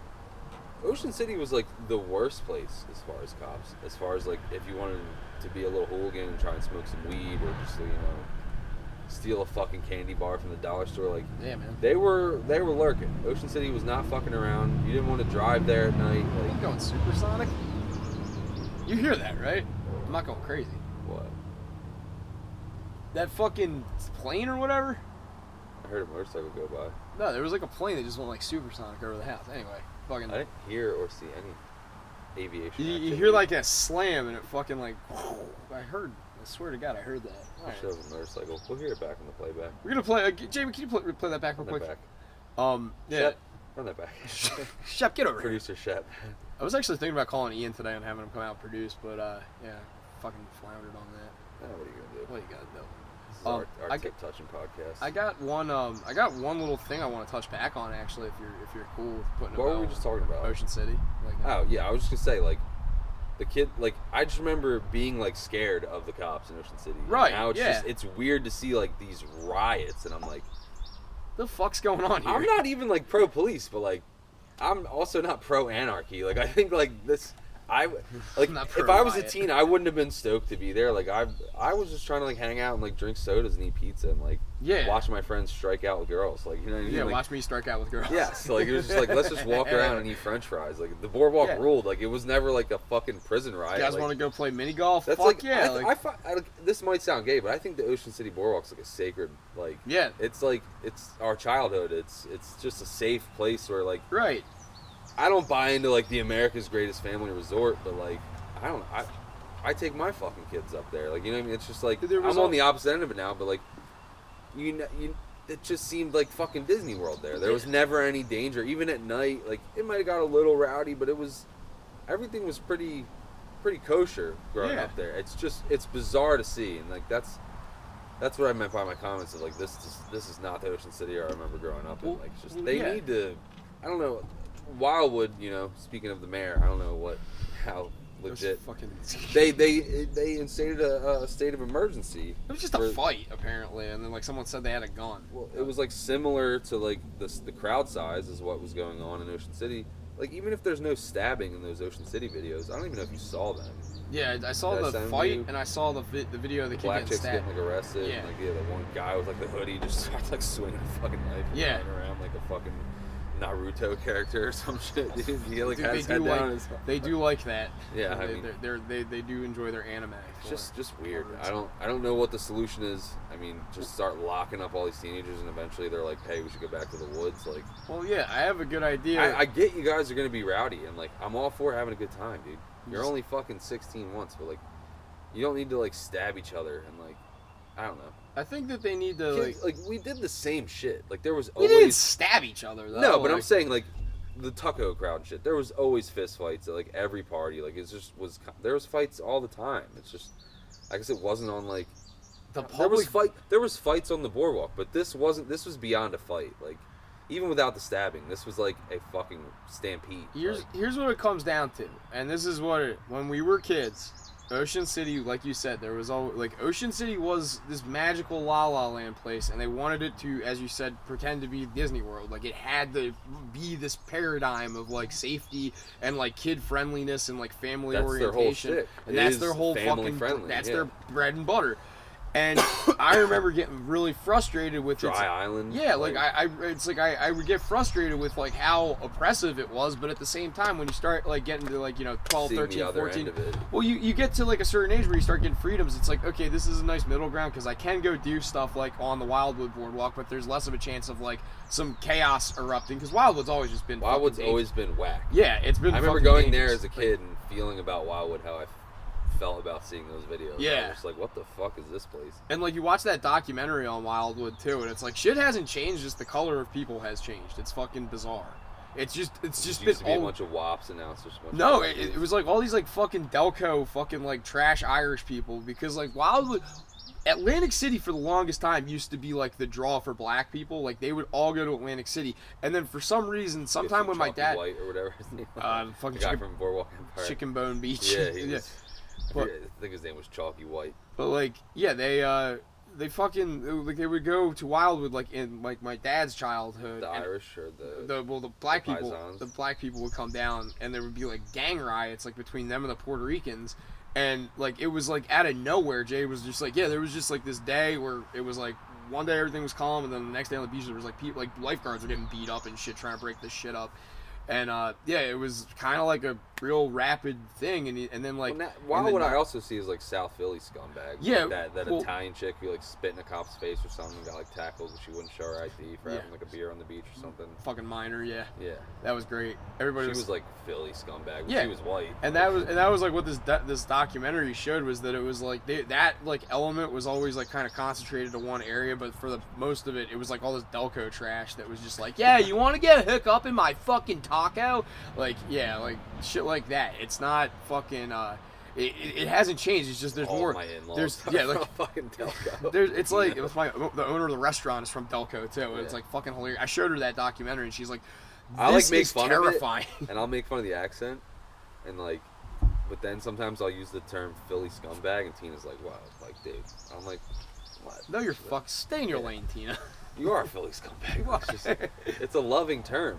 It's an endearing term. It's We're Pineys. That's what they call us. Like I never considered myself a Piney. you but live in the Pine, Pine Barrens. Barrens, I like- always thought the Pine Barrens was more like north. it's a little more north. We've But had this stuff. This is technically Pine Barrens. Yeah, we're Pine Barrens. You go in the Committee. woods sometimes, you see big chunks of pine trees, and I'm like, oh, this is creepy. Spooky. Jersey devils out here. Ukrainian. There's guy some running places around where the with his pine ear shot trees off. are in perfect rows. There's a section of it on Weatherby Road. There's a section of it in like Belle Plaine, Dennis area. It's like Dennis. It's like Champion Trail or something. Yeah. It's like state forest land. I'm always like, did the state forest commission they had to plant? Yeah, probably. This There's probably this. like a fire or something they reforested. It looks like Band of Brothers where they're walking through the German forest. Oh yeah, the It Black looks- Forest. That's it fucking looks- sick. But when you're there, it's like this weird, like symmetrical tree lines. It's like fucking weird, dude. It creeps me out. Weird you say that. When I was in Germany, I don't think I've actually talked about this on here. When I was in Germany, she took me to a druid forest, which had these like druids. NASCAR. Oh, okay. Nazi. Oh shit! I know. Actually, I thought today we were gonna do I know. bumping or blackface. I'm just breaking your balls. Bumping versus You started talking blackface. about German stuff. No, I was like, I'm gonna fuck. I said druid. Rochambeau, motherfucker. Yeah, but no, she took me to a druid forest, and it has all these like trenches dug out of rocks and stuff like that. And the trenches are dug in a symmetrical fashion, but also some of the forest foliage and shit like that is done in ways where it's like you could tell it was cut like in so it's like a big calendar and like star chart and whatnot. Like it was neat. It was like really cool. So like I don't know. Sometimes It's cool and kind of like creepy. Yeah, extremely creepy. Well, like you're also on something where this is like. Drugs. Yeah, well, it's druids are like they predate like written history, like which is Oh, kind wow. of yeah, like so they They're built. doing magic and stuff. They do the They do druids. Stonehenge Yeah, too. druids were responsible for Stonehenge. Have you ever seen Spinal Tap? No. Oh, there's a fucking great part where the guy draws on a piece of paper. He's like, I want it to be this big by this big, and he draws like a Stonehenge structure, but he writes inches instead of feet. So it comes out, and it's like 4 feet tall, and there's a little midget that they dress in a kilt, and he comes out and starts like dancing around it, and then like they get in a huge fight about it. And the band's like arguing, and then there's this like, quiet moment, and the drummer or fucking the one guy Niles goes, "So are we going to be doing Stonehenge again tomorrow?" He's like, absolutely fucking not. Nigel, that's his fucking That's Nigel funny. put something like that. Thornberry. Yeah, Nigel Thornberry. All right, I want to touch back though on something. You mentioned alcohol prohibition. Did you, by any chance, listen to that war mode I sent you? No. Dude, there's a bit on there about alcohol prohibition, and it's got my one topic today that ties into, and then we could go right into the, our usual wager. But this is a theory that I recently heard about alcohol prohibition that I've never been privy to. So, back when alcohol prohibition started, there was two main people that were responsible for prohibition in the United States. One of them was John Rockefeller, and the other one was this guy named William Randolph Hearst. Now, if that name's familiar to you, it's Marijuana prohibition. precisely I watched the Rogan. The Business Behind Getting High. Oh, yeah, Rogan. okay. Rogan was in that. So, so William Randolph Hearst, who's also loosely the character from Citizen Kane is based on, he was like a textile and like newspaper magnate, and he was like really good at what he did, but he also realized you can like manipulate people with the news. So between him and Rockefeller, they ended up buying a bunch of land in the West, like during like kind of When the everything was hemp paper. And they wanted Yeah. to use wood paper or whatever. Exactly, they wanted to use timber to create paper and textiles, and then they also, between Hearst and Rockefeller, they decided that out of nowhere alcohol was just bad and they wanted to ban it. Do you know why? Did Rockefeller make money bootlegging, or wasn't he an oil magnate? Well, he was an oil magnate, but I he know did the make... Kennedys were bootleggers. Yeah, the Kennedys were bootleggers. They were Irish, though. The Rockefellers were old money whites. I am, quick sorry, I am fascinated with like the whole bootlegging. Dude. And, like Yeah. they talk like Bootleggers Cove or something like that in Chincoteague, where like apparently boats used to like park out. Like, Yeah. Just like a small island like out of the way. Like I love like old shit. Like Brigantine plays that up too. Yeah, when I I was think in that shit's really cool. when I was in Louisiana, I was just telling Ian about this. I was like, there's this old Italian restaurant in the bayou where, like, about 15 minutes from where I used to live. It's called Mosca's. You can look it up. You can see it. It's got a bayou behind it, and the rumor was that during the bootlegging days, boats from Cuba would come up through the Gulf Coast and go to Mosca's in exchange for crates of alcohol or like Coke or whatever. They would give them bodies to dump back out in the bayou. So they would have like a booze for bodies exchange program. Like they would do dirty work in exchange for like. And they would get money. And they would run money and shit. I was Yeah, like, damn, that's not a fair trade. no. Here's Like tons of booze. no, it was Here, like we'll give you all these. Dead it was like bodies. the mob paying like Cuban exiles and shit like that had contacts in Miami. They would like fucking be like, hey, we got like on your way out, can you yeah, fucking can get you rid do? of this? Yeah, exactly. And that's like the rumor that they used to kill people at the Italian mafia in New Orleans used to kill people in the city and then bring them out to Moscas, keep them on the ice, and then wait till somebody came in. Hey, I love like organized crime stuff, but then like I don't know why they have to kill each other so much. It's just, like, make a statement, why so Jacob. much violence? Make a Jake. They gotta make a statement. We could all learn. We gotta It could be beautiful. could be something. We just gotta come together. Why are we killing each other? Brings too much heat, all this murder. I don't like getting my hands dirty. But yeah. Talk like that for the whole second So hour. this guy, William Randolph Heist, that fucking white piece of shit Rockefeller, I was trying so hard. Hoist. God, So, got me. the reason that prohibition booze happened, there's the burgeoning movement for women. Women like wanted both voting and they wanted to like What was have the organization called? I forget. It was like Suffragettes was like the yeah, voting suffrage, one, the suffrage. but there was like this other one that was kind of it was like the prohibition movement. It came from like this thing in the Old West, and it had like a little bit of like a Christian or whatever overtone to it, like a religious overtone. Mad. Yeah, Mothers Against Drunk Dickheads. But no, the Randolph Hearst and the Rockefeller guy concocted this plan where they got rid of hemp, but another thing that wasn't really textile, but farmers were able to produce it. A lot of the stuff that was now motor vehicle, like they would have like farm equipment, like machinery, like heavy machinery on farms. All those farmers were making their own liquor to run the equipment. Like they weren't necessarily using it to drink. They were making like a high flammable liquid that they could just fill their My tractor go-kart with. ran on fucking Ethanol. dude. So that was what they were doing. Bitch was fast. So they would make ethanol just purely for like necessity Reusable fuel. Yeah, and Don't like that. and they were like, no, the oil is like going to be the superior. We're going to standardize oil and make everything. So they got it in these ladies' heads that were like trying to get like votes. It's like, well, you should also probably make sure your husband's not drinking too much. And like it kind of like worked. Like they would publish these articles by like all these planted authors that some of them were actual women, some of them were just writers for newspapers pretending to be women. To kind of like stoke the flames of this prohibition movement, because women would complain to their husbands. They would read the newspaper and be like, yeah, like I read this thing, it says like, you know, doctors are saying you're drinking too much, and like it would get in their ear. And part of that, combined with the necessity of trying to get everything to run on oil, was where the prohibition movement came from. And then people like the Kennedys were making fucking money hand over fist, and keeping it illegal was just nonsensical, trying to fight it. And it was creating bigger problems in the government, and also like you lost a huge amount of taxes that they thought they were going to make more on like, quelling prohibition than they actually did. It didn't actualize in the way. They were like, fuck it, we're just going to make more money on taxes, and ended up repealing that amendment. But it was like one of those things where you hear for years that it was like people were out of control. It was like there was this Puritan movement, like this religious movement, trying to get these people to stop drinking, because it was like creating all these domestic problems. And it's like in reality it was like, wasn't there a lady in Wisconsin who like beat her husband? Yeah, and she would go into multiple bars and like wreck the bars and get arrested, and that was like her thing. And like that was like all fueled by this fucking nonsense that they were just printing in the newspapers to fuck with people. And it was like, and it was all centered around like hemp being illegal and fucking tale as old as time. We still deal with media sensationalism to this day. And that was why media sensationalism is on my list today. Ho's mad at the Kansas City Chiefs kicker. Did you by any chance catch that? So his name was like Bud Kiss? Buttkiss or something. Not Dick Buttkiss, but it was like Butker. Butker, not yeah. Butker. Whit Butker or something like that. So I saw him like trending on social media, but I never. What was he, like, anti-abortion or anti? He wanted like puritanical views. He spoke at a wife at home raising your children. Yeah, exactly. He spoke at a commencement speech ceremony or something like that at a college, and it's like a Christian college, and he just put like religious overtones on everything he said. He's like, No, the fucking room. He's doing his job.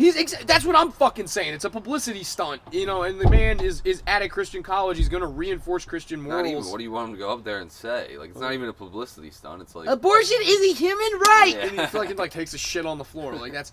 Yeah, is that what you wanted him to do? Like, he's probably a Christian too. Like, he probably believes. no, in what he's saying. absolutely. It's He like, met his wife at church, and they have 4 kids, and they were like, he was talking about how he's like, I love God, I love this country, I love football, I love my wife, I love the church, and it's like just everything that you would expect at a Christian college commencement speech, but like all the fucking female podcasts and whatnot are getting all their fucking tits in a knot because he doesn't like abortion, he doesn't like this. It's like you realize what he's doing is independent of women's fucking whatever. He's just saying that some people might like this. Some people are like, but I wanted to draw a parallel that it's that women feel that they're entitled to certain things like, you know, body, reproductive rights, whatever. I have no opinion on that. They're women. They have different needs than me, physically, mentally, emotionally, whatever. I understand and I respect that. I'm not going to tell a woman how to live her life. If you need something, then I don't have the ability to judge or make very that call. level-headed take from Red Pill Joe. I'm proud of you, man. So yeah, like, but like I'm saying, respect that. but like what I'm saying though is that what this guy has done is he's created an unrealistic expectation or something that women are now clinging to, and they're projecting a lot of their own insecurities onto him, which is like hear me out on this, because I think I'm gonna make a pretty good point here. So they don't want to be told how to behave, and that's fine. You don't have to be told how to behave, especially not from a man. But there is like a certain like you realize that when there are people that do want those values or whatever that this guy's talking about, and not necessarily me, not necessarily you, but like some people do. There is a contingent of that. So now that you have put that Especially out if they're participating in a Christian college, exactly, where a lot of people meet their spouses and get married specifically so they can live with each other on campus, like Liberty University, where that's like a huge fucking thing. You get married as freshmen. Super Christian. Super fucking Christian. Jerry Falwell college. Super gay. Exactly. but like there Y'all is- are weird. I'm sorry. You guys are pretty fucking gay. But anyway, like, and I just talked to Ian's buddy Rich at the wedding too. He went there and he was like, it wasn't that bad. Like, I'm not like overtly Christian. They make you go to a couple God classes, but like if you can suffer through that, it was fun. I had a good time. My like, friend's brother went to Liberty for 1 semester, and he was with his long-term girlfriend. I think they're married with children now, and he got in trouble for holding her hand or giving her like Yeah. a peck on the lips. Like No they weren't public- like tongue kissing. He no like gave her like a public peck before class or something. Yep. And he got like a ticket. Yep. And he literally packed his shit and like went home that night and like transferred to Stockton. He was like, "Fuck you, dude. I'm not doing this." Fucking. And he's a super Christian, but Yeah. he was just like, no. like they were like already engaged or some shit. Like it was like, you know what I mean? Like Yeah, they do that It just- shit though. like God and all, but like this is my wife, dude. Like Yeah. like come on. They give you no public display. It's like worse than Ocean City. Like you can't hold hands, you can't kiss. You can't Ocean do City was like fucking madhouse, dude. People would just be swapping spit like fucking, aggressively. fucking substitute teachers in fucking empty rooms. I don't know anything about that, but Yeah, the girl that was my locker buddy that was right next to I feel me. like it was a lot of making out in the hallway, like publicly. Like people are like walking by, shuffling to get to class, and there's just like that Yeah. one couple, Zach DeSanti and Destiny Banfield, would be open eye, open mouth. Yeah, just like in the fucking stair tower of like C hallway. It's like a main stair tower. Just like, Good for them. I guess. Getting finger banged on the stairs. But anyway, yeah, where this is going was, I think that when you put it out there that some people might necessarily like that creates a harsh inverse reaction for people. Because, like, how I feel, like, let's say that a woman rejects me because of my height. It's because Here we go. no, it's an unrealistic expectation that every person is going to be above a certain height. And you, by saying I prefer people of this, you've taken a pool this big and created Created a wage gap. created a narrow window. Or like saying like, you know, and there are other fields where this applies where it's like I want a man that makes X amount every year, It's a and it's big like, one. and that's you get an even tighter window of that. So it's like you've created See these those like videos where like, would you date a guy who makes $75,000 a year? And they're like, fuck no. it's like always a black chick. It's like, oh hell no. Yeah. I need my nails did. I need my like, I have guys just indulged. sitting there like, The interviewer's just like smirking at her, like, okay. I have indulged in that part of the internet. They are a good time. I have laughed pretty hard at those requests, but Nah, he need to make at least 250. it'll be 6'5", making $250K a year, driving 9-inch L penis. series. Like, yeah, No like, problem getting hard. he's got to be taking care of Unreal my baby mom. expectations, ladies. Dude, so like, yeah, like so, but like I'm saying, like their expectations for what they demand in a relationship is up here, and now that they've seen the other side of the coin, and that sometimes people, men, want a woman that's a little more puritanical, and I'm saying this in the context of like at a Christian college, this makes sense. Like you want a virgin wife, trad wife, waifu, whatever the fuck it is. Waifu. Yeah, I That's don't what that fucking- means, virgin? No, waifu is just Asian, Japanese way of saying wife, waifu. Like, There's another It's- senpai. senpai. It's know like what that fucking lover is. or something like that. I don't know. I don't know it. Someone's probably yelling at I their see it computer. and I don't like it. I don't like it either. I don't like This those is fun. goddamn Japanese. I But love the Japanese. but anyway, what the point I'm making here is that I think the reason that chicks are so mad about it is because now they realize that there are people that exist that don't necessarily want them based entirely on their aesthetic of, you know, this or their disposition of like, you know, girl boss or like whatever it is. If they're living a very like vapid and certain lifestyle that's unappealing to people, they now have like actually seen that there are people that men are willing to go after. And dude, it was a huge argument at work this week, and I had to just butt out of it, which is why I'm being so So they're delicate like about this. them living that.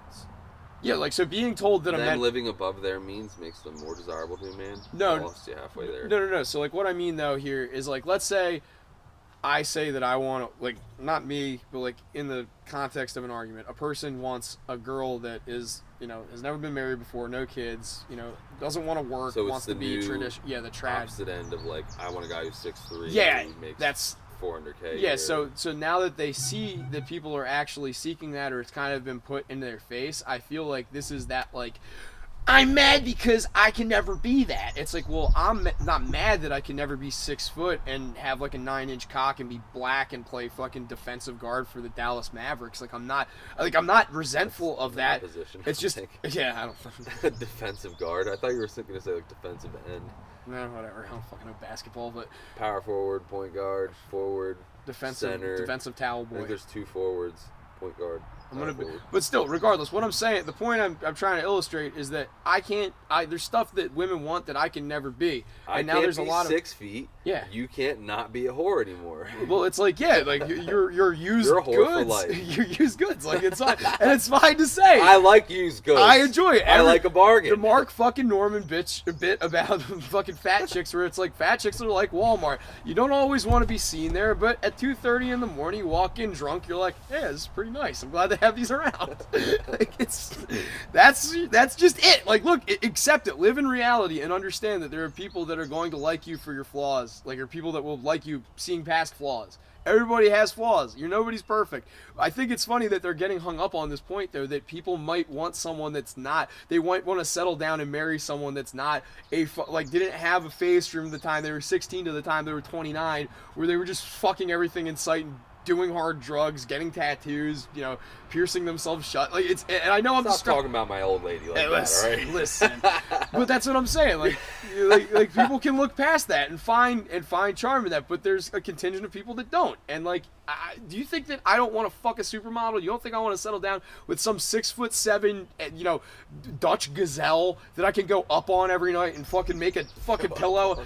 Go make a pillow out of her giant fucking Bavarian titties. That would be a dream, but that's unrealistic and it's never gonna happen because I'm not the person that can make that happen.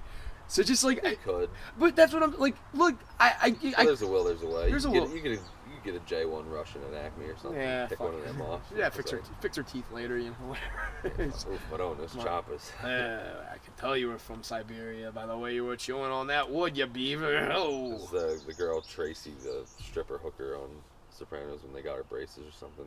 It's like, she's a thoroughbred, but oof, Madone. Those chompers. what's the one? Silvio. What's the one with the one leg? I like her the most. She was a smoke. Not Irina. That was the brunette one. Her cousin Svetlana. was Svetlana, yeah, The blonde. I liked her. She was cool. I wanted her to. They were actually from Russia too. Like they were like The actresses? esteemed Russian actresses. No who shit. Came over for that role. Yeah, they like do Russian films typically. Like, you know what's weird is that you see the occasional, like, big-name actor from Europe come over here. Like, John Hamm's kind of the most noteworthy one. Like, he did all sorts of American television and movies and shit like that. John Hamm? He's British, yeah. He's, like, an accomplished British actor. The guy from Mad Men? Yeah. No, he's not. Yeah, he is. He's from, like, Middle America. Dude, he's British. I delve deep on Mad Men. Brother. He's from, like, Kansas. Brother, he is from fucking Britain. No, he's not. I'm telling you. He's from Middle America. He's from the Midwest. John Hamm. 100% from the Midwest. Maybe Missouri, St. Louis area. God damn. He just, I guess, fucking blew my mind because he's on all those episodes of fucking Toast of Where's London. he from? He's from Middle America, Missouri. Like, yeah, you're fucking right. I thought so St. because he Louis. goes to the Blues games. and God stuff. damn. He's a hockey fan. Dude, and he was at. This is fucking with me now. Who am I thinking That's funny because NASCAR is going to St. Louis. Are they this going to week. have John Hamm do the No, he was at the race last year. He didn't do the command, but I remember they showed him on TV, and I was like, oh shit, John Hamm likes NASCAR, and like he's at all the St. Louis stuff. That's why I remember he's from Middle America. And I saw some after I watched Mad Men, like I went on like a dive on John Hamm, like just watched like one of those like. You know how Too Lazy to Try picks apart Bert and Tom? This was like one of those style videos, but it was like... Picking apart Mad Men. It wasn't picking apart anything. It was the opposite end. It was like one of these videos... Praising the...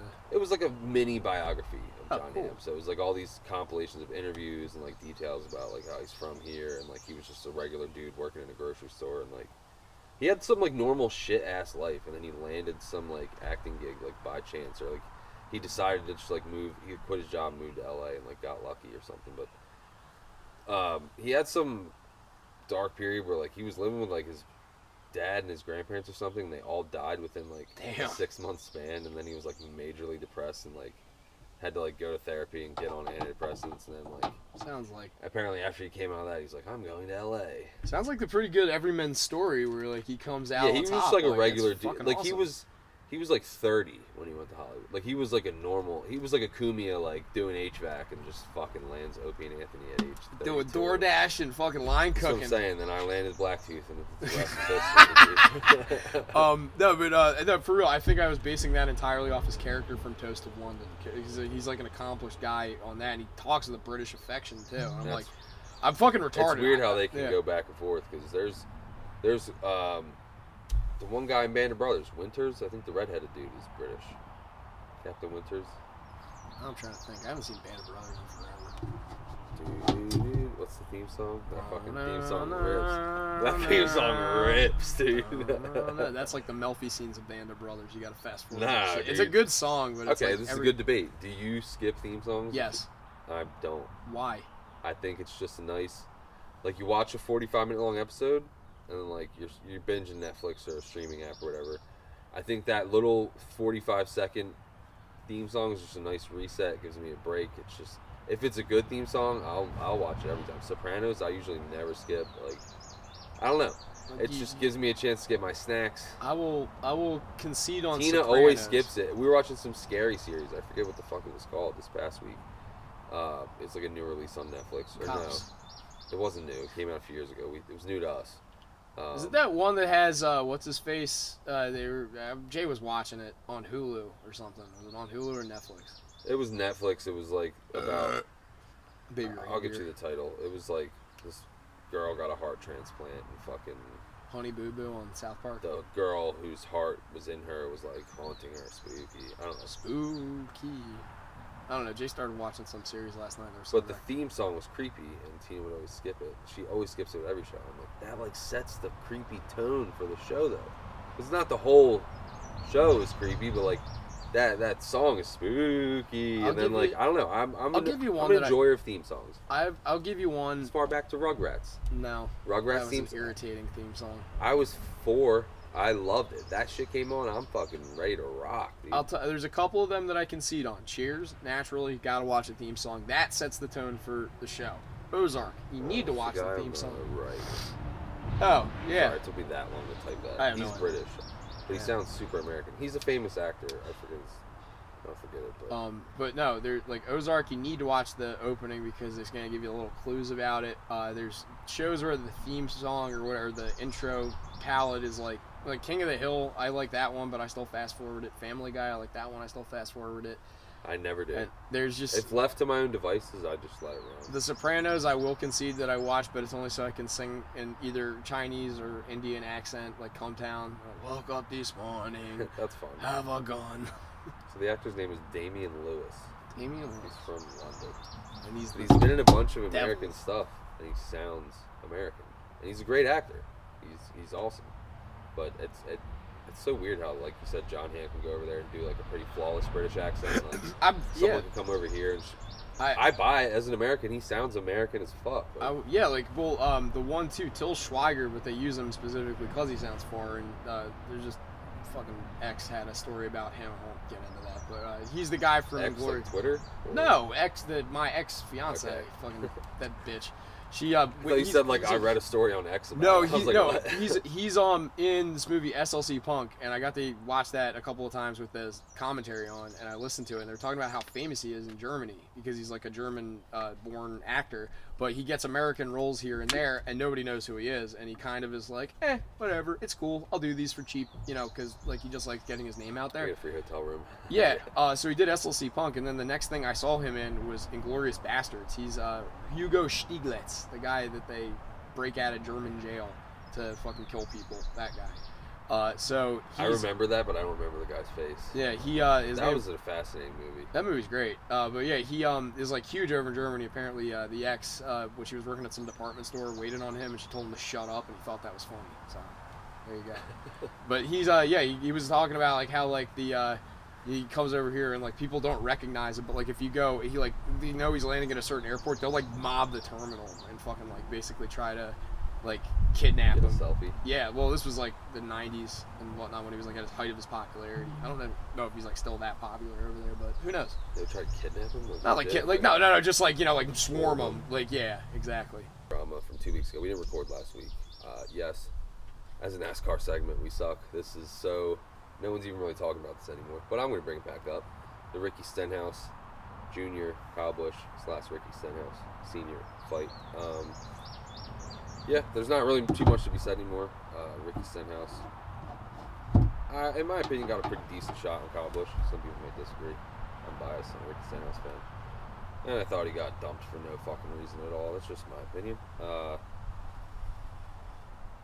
Yeah, $75,000 fine. I think it's the highest. Yep. Fucking gay. Apparently, it's like the highest fine to a driver for an incident like this. Now, Richard Childress did get fined $150,000 for punching Kyle Busch 5 or 6 years ago, but different situation. I don't know. So that's not too much to be said about the fight.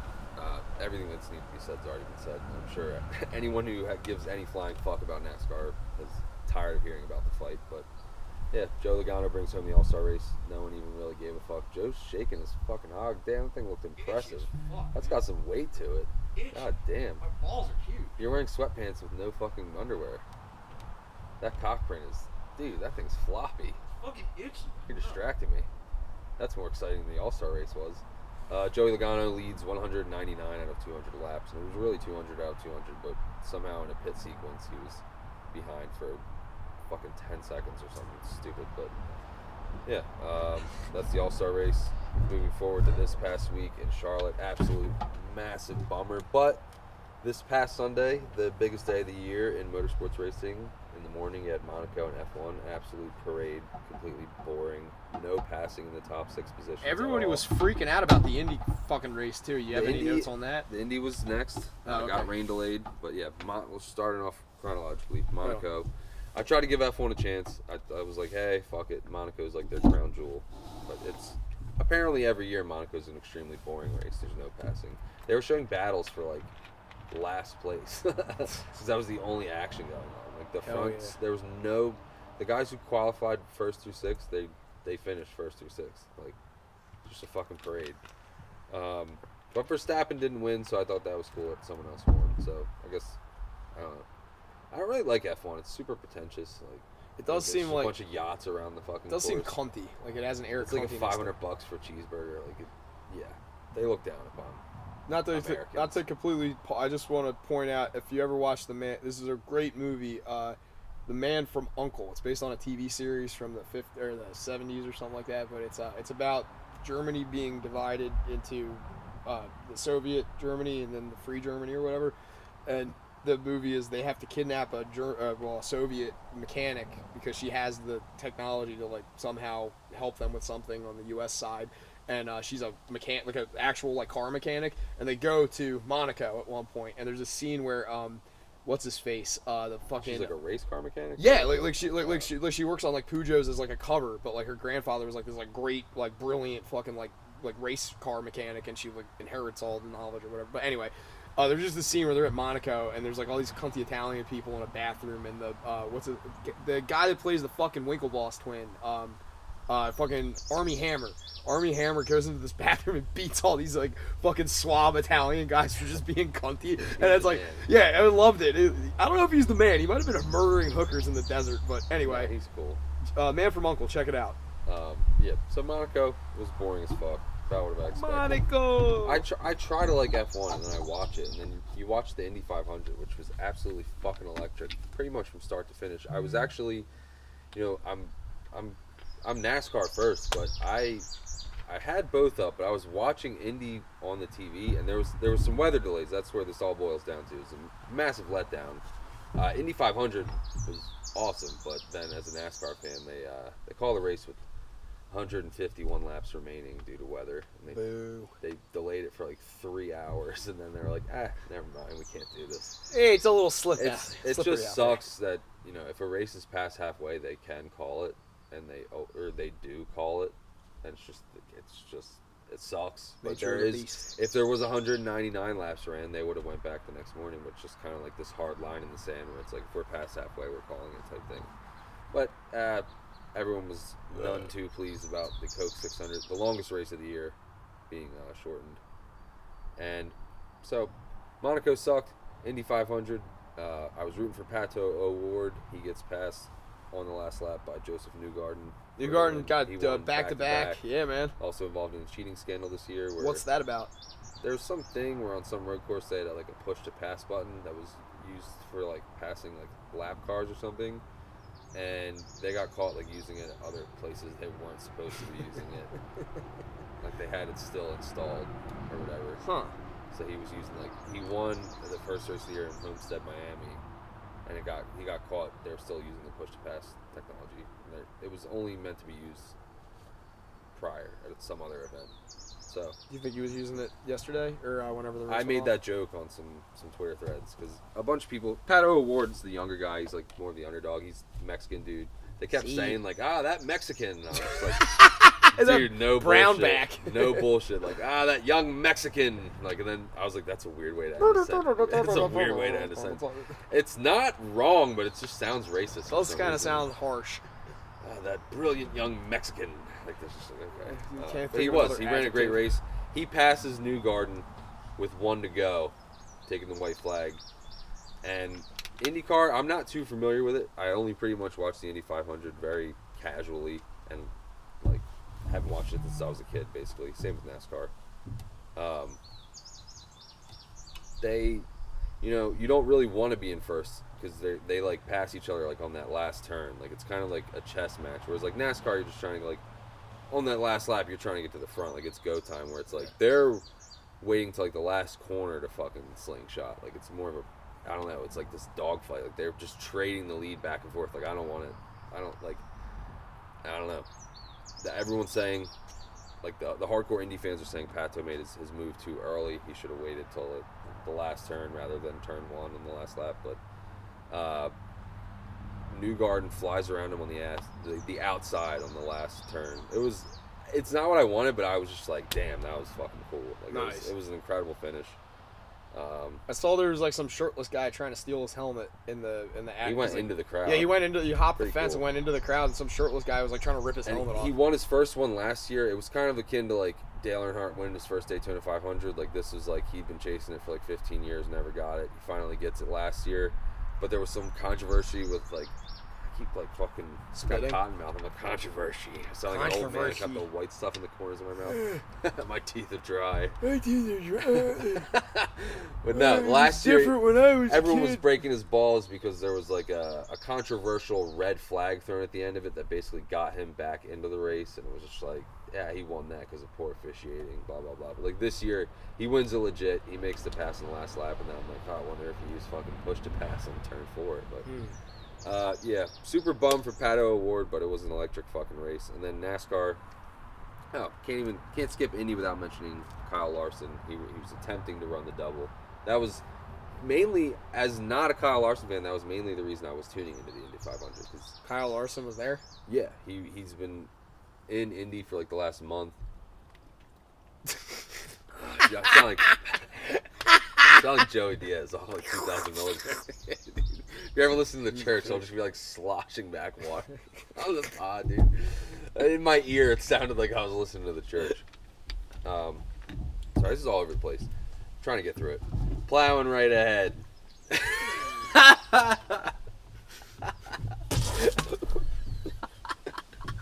I wish I made seltzer come out of my nose with that one, dude. Made seltzer come out of my cock. Yeah, Kyle Larson's attempting to run the double. Indy 500 gets rain delayed, so that gets pushed back. There's actually, they don't have lights there. You can't like run at dark. So the race is getting called at 8:30 p.m. no matter what. Ends up finishing around 7:30. But what essentially is supposed to happen, Kyle Larson runs the Indy 500 at noon, finishes at like 3 or 4 p.m., hops on a flight from 4 to 5 to Charlotte, gets to Charlotte in time for the 6 o'clock Coke 600. There's been a few drivers that have done this. Tony Stewart, Kurt Busch.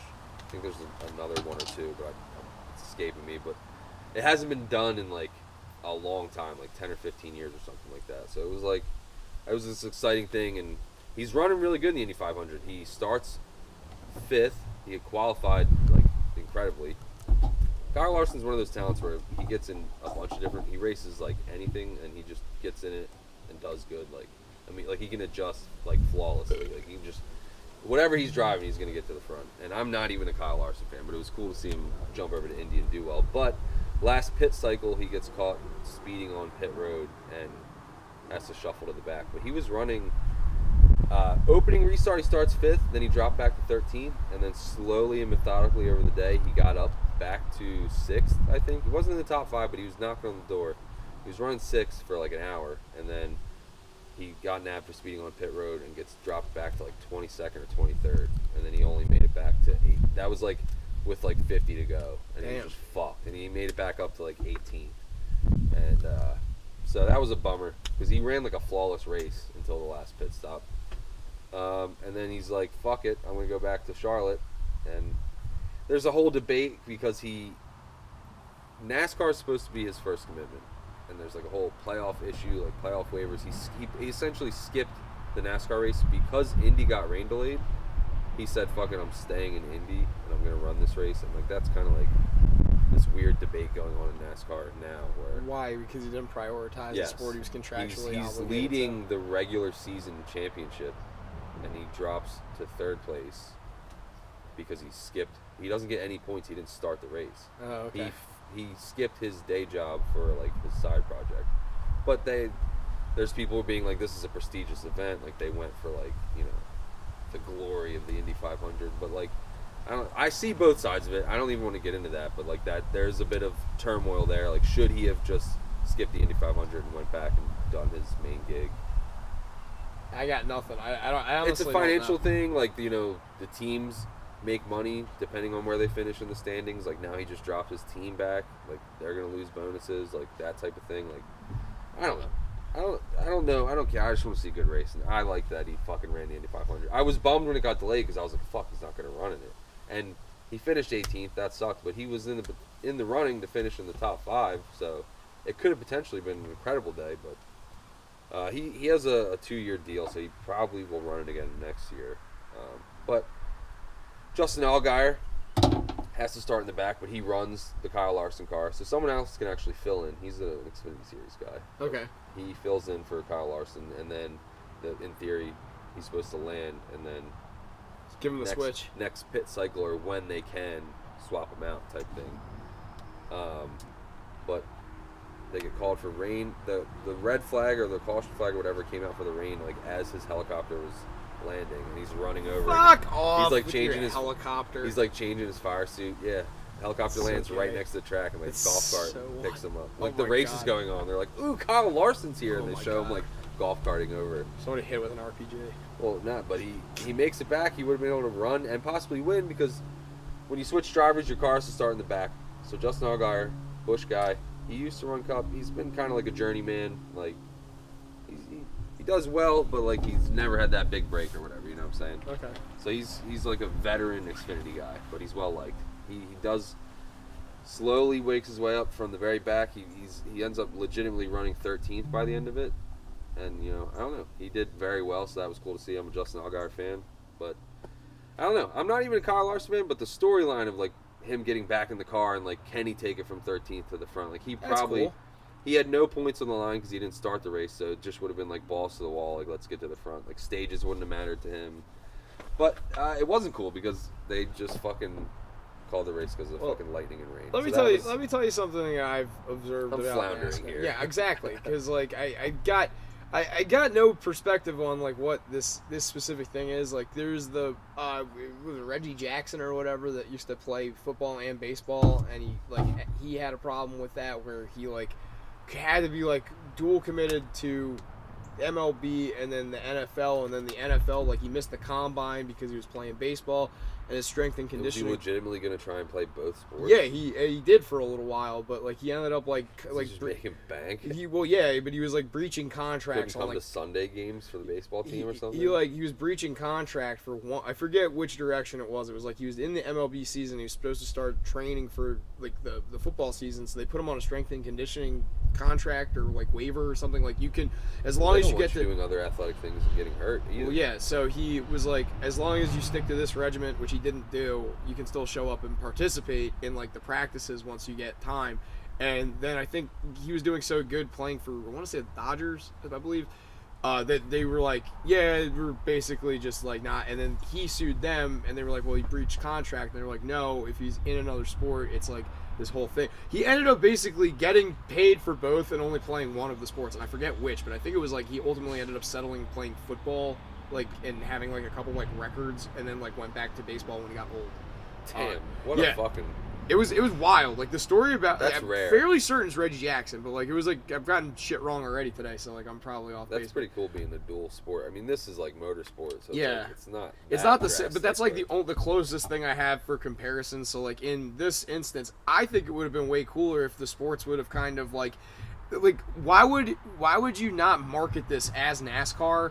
Like why would you not be like, oh, we've got Kyle Larson in the Indy They 500 did. They did. and like It was all it's been talked about. but the it's last- like it seems like there's like a negative fucking No. element of it. It like that. No. This is more like, you know, journalists and like the different podcasts and stuff I listen to. No, but I talking mean- about like But I mean, like it seems like there's a debate on whether he should get a playoff waiver or not. okay. So, in order to make the playoffs, you have to participate in all 36 races. To start all 36 races. But if you get injured, they have what's called a playoff waiver, where you get like set back, but like basically it's to prevent drivers from not disclosing their injuries and not seeking treatment. Like, Okay. it's a policy so that if they do get hurt, they get a playoff waiver type thing. Gotcha. And there's been playoff waivers issued for situations like that. Even if they get like Chase Elliott got hurt skiing. It wasn't a NASCAR related incident, but Yeah. he got a playoff waiver. Now the debate is, should Kyle Larson get a playoff waiver for choosing to... He could have... Well, what Had they known there was a there. rain delay, Stop he- there he- though. What do you think? That's what I didn't want to get into, because I really don't have a strong opinion either way. Like, I don't know. I'm not really like a... I don't know. Like, I just... Do you want to I see won't be racing, or would you be like What do you mean? like so This like isn't to do with racing. This is whether he should no I under lose his playoff status. or no something but like I mean that. like do you want to see like racing that is like more true to the like the way that the esteem of the season has been going, or do you want to see somebody who is like bumped back on technicality? Like is it, like which would you see as it being the best like the most reasonable resolution? I guess is like what I'm getting at. Like, even if you had no investment in the driver or whatever, like, let's say it wasn't Larson or someone you like, someone you dislike, like, just some random Okay, person. so me yeah. personally, as like a 20-year removed casual, 2-year back in the fucking mix fan, like, I'm not really a super purist. Like, NASCAR's totally changed. I think you should get a fucking hall pass to run in the Indy 500. I really don't care. I'm not a Kyle Larson fan, but he runs good. He's run good all year. I don't think he lost his points. He went from first to third in the standings. I think that's like a PP slap enough. But the reason they have this you have to start every race rule is because of the win and you're in playoff model. If they didn't have that, essentially, you know, you run one race, you're not going to show up to any other races until the playoffs because they don't even really matter to you. Bat in 1,000. So now to be eligible for the playoffs, you have to show up to all the type. You know what I'm saying? That's Yes. why it's like that. Okay. But I think like the injury waivers to prevent guys from like being like, I don't have a concussion, let me race. Like it's to proactively like keep drivers like Healthy you know, and yeah, able to yeah. race. It's No, a it's- positive thing.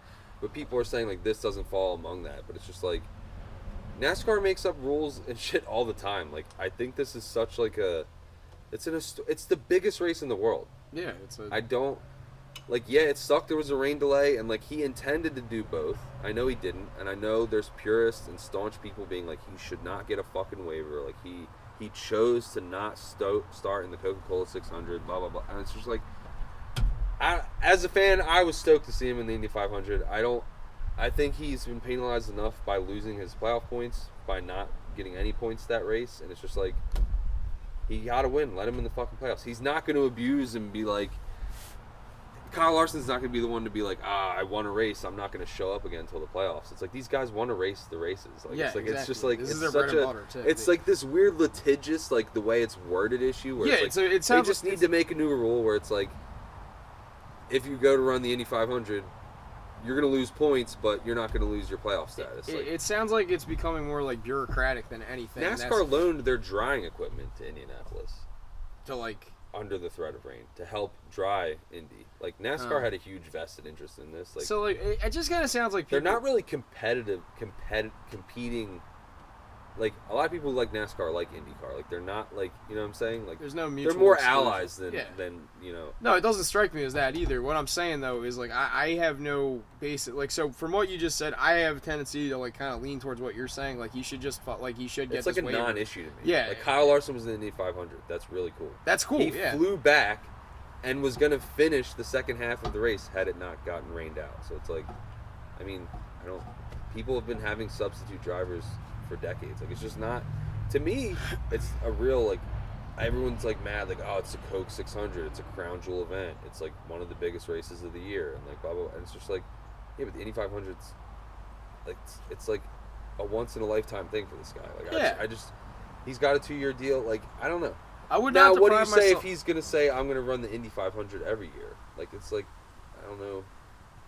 No, not I don't know. It's like that makes sense to me. That's like something like you're doing racing. I You want to feel be like- racing to the top echelon, in my opinion, and you No, should but it's like, if catch it- a penalty. If it's a 1 or 2 year deal, I can see it being like, all right, let him slide. But like, I don't know. no, like If I'm it's saying, in every year where you're gonna be missing a race, it's like I don't know. that should be built into it then. Like there should be an automatic. Like you should the second you sign the contract with NASCAR for the 36 races, You're you're gonna like lose the points. you're gonna yeah exactly. But That's fine. It would If be, you have a win, you're still in the playoffs. that would be like I think it's Japan. It might be Korea. I'm not entirely sure. But if your girlfriend or your wife is pregnant or whoever your significant other is pregnant and you're pitching, they had an issue with Scherzer when he was on the Nationals when this happened. But yeah, there's like some pregnancy clause where it's like they'll give you like a month off, but you're going to sacrifice that pay. You're not getting like it's basically like going on administrative leave for like a month so that you can like take care of all your like as soon as the kid pops. It's like 1 month mandatory off. You're not getting paid. You're out of the rotation, and then they funnel you back Only in. Japs though. I don't know if it's the Japs or the Koreans. You don't hear about whites doing that.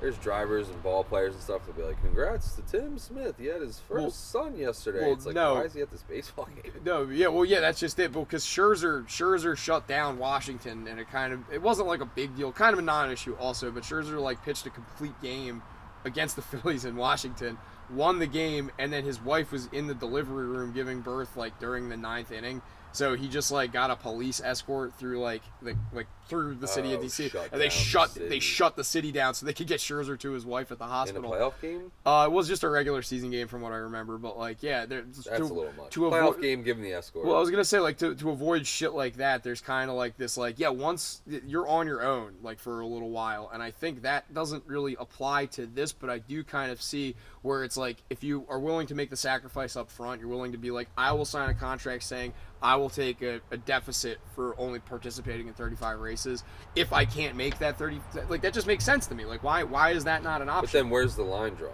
It's like, what if this guy wants to go That- run a drag racing event? That's- It's not the biggest race in the world. No, that's on them. That's where they don't So want- that's They don't. It sets a precedent, which is what a lot of people have a problem with, because it's like, oh, then Tommy Jones is going to want to waiver because he wants to go to his son. Like, it's just like build it in there. You can have just much like you can have an alternate driver. Why not there's just charters. It's totally convoluted now. It's a totally different. And- If there wasn't a win and you're in system like there is now in the charter system, this isn't a conversation. Yeah. It's just like you would lose your points, but you would be at a deficit. But like back in the day, like there wasn't charters. It's people would show up with like approved NASCARs or whatever and like try and make the show. Hell Like yeah. there was stars who didn't make the show on qualifying times. There was backwoods fucking hillbillies me. showing up. I would yeah, totally be out there who would drawing show up and 45. qualify 45th, and they would make the show. Like it's just like now it's 36 of those things. It doesn't matter how you qualify. Like you're locked into the race.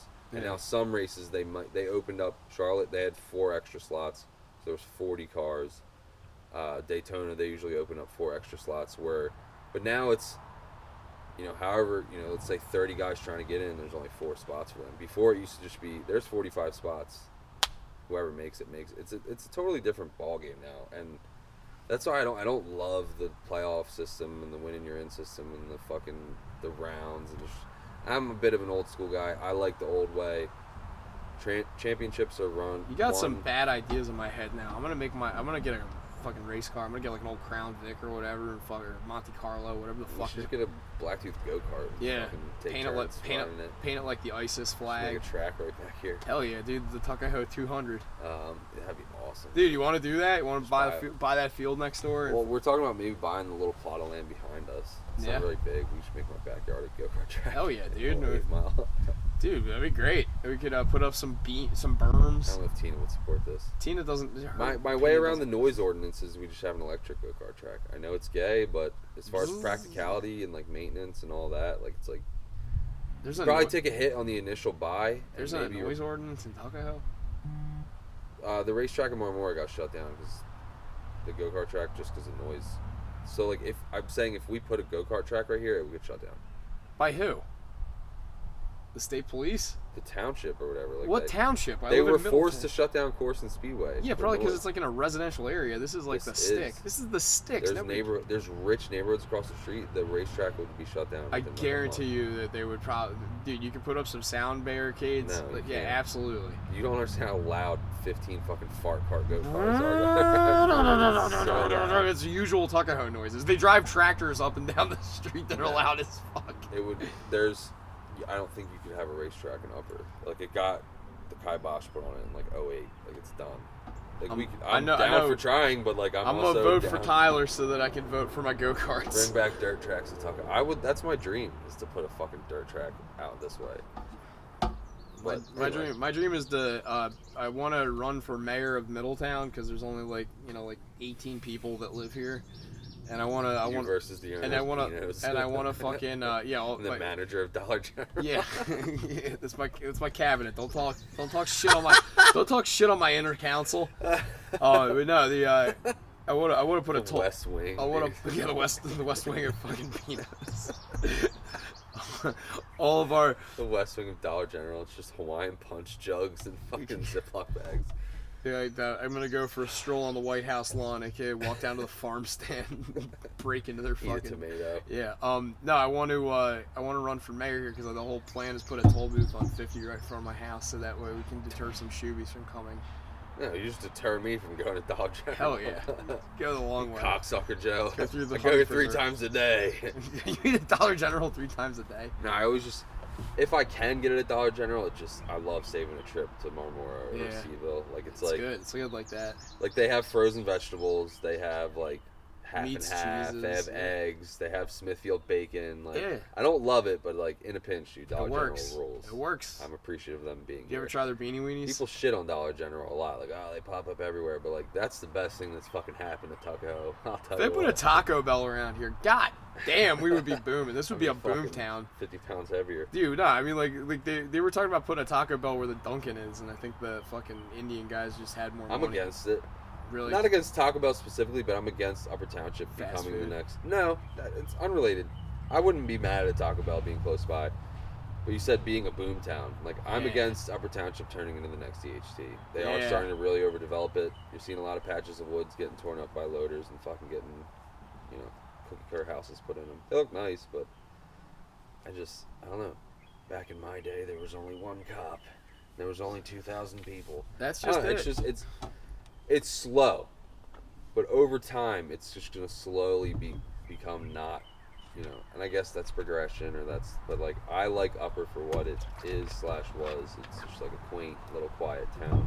It's gonna become super overdeveloped once County Committeeman Tyler puts that big ass fucking development up on the pig farm, dude. That's a lot of new heads coming. Like it's Section 8. there's the big one over by Seville. Like it's a lot of people. I don't want it.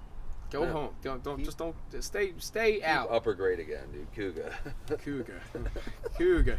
That's what Peter, Joe- you're a that's cougar. That's what Joe chases after a Lavar. He's always eating his French fries. Cougars. Get over here. Come here. You mean fuck? You like belly laugh a few times. You said one earlier that fucking got me. Peter. Like you said the fucking North Jersey accent. You're just talking like Tony. Or no, I was talking like not Voss, Tony Soprano, I guess. But I do Voss and said, I'm high. Fuck this. Fucking hot shit. The only thing that I brought to the table beside the hose mad was hoaxes, which is I want to bounce off that. I just want to put the quick bow on NASCAR and the whole racing. Please do. Rain sucks. It was a disappointing Sunday. Monaco was gay. Indy 500 ruled, even though it was rain delayed. And then the big grand finale, Charlotte was a pretty good race. It was building to something. It was like coming into that third period, fourth quarter mode, and then it just gets rained out, and that was a bummer. I don't know. That's all. I have a Fucking question. Are there any Bummer indoor? of the ending. Are there any indoor NASCAR tracks?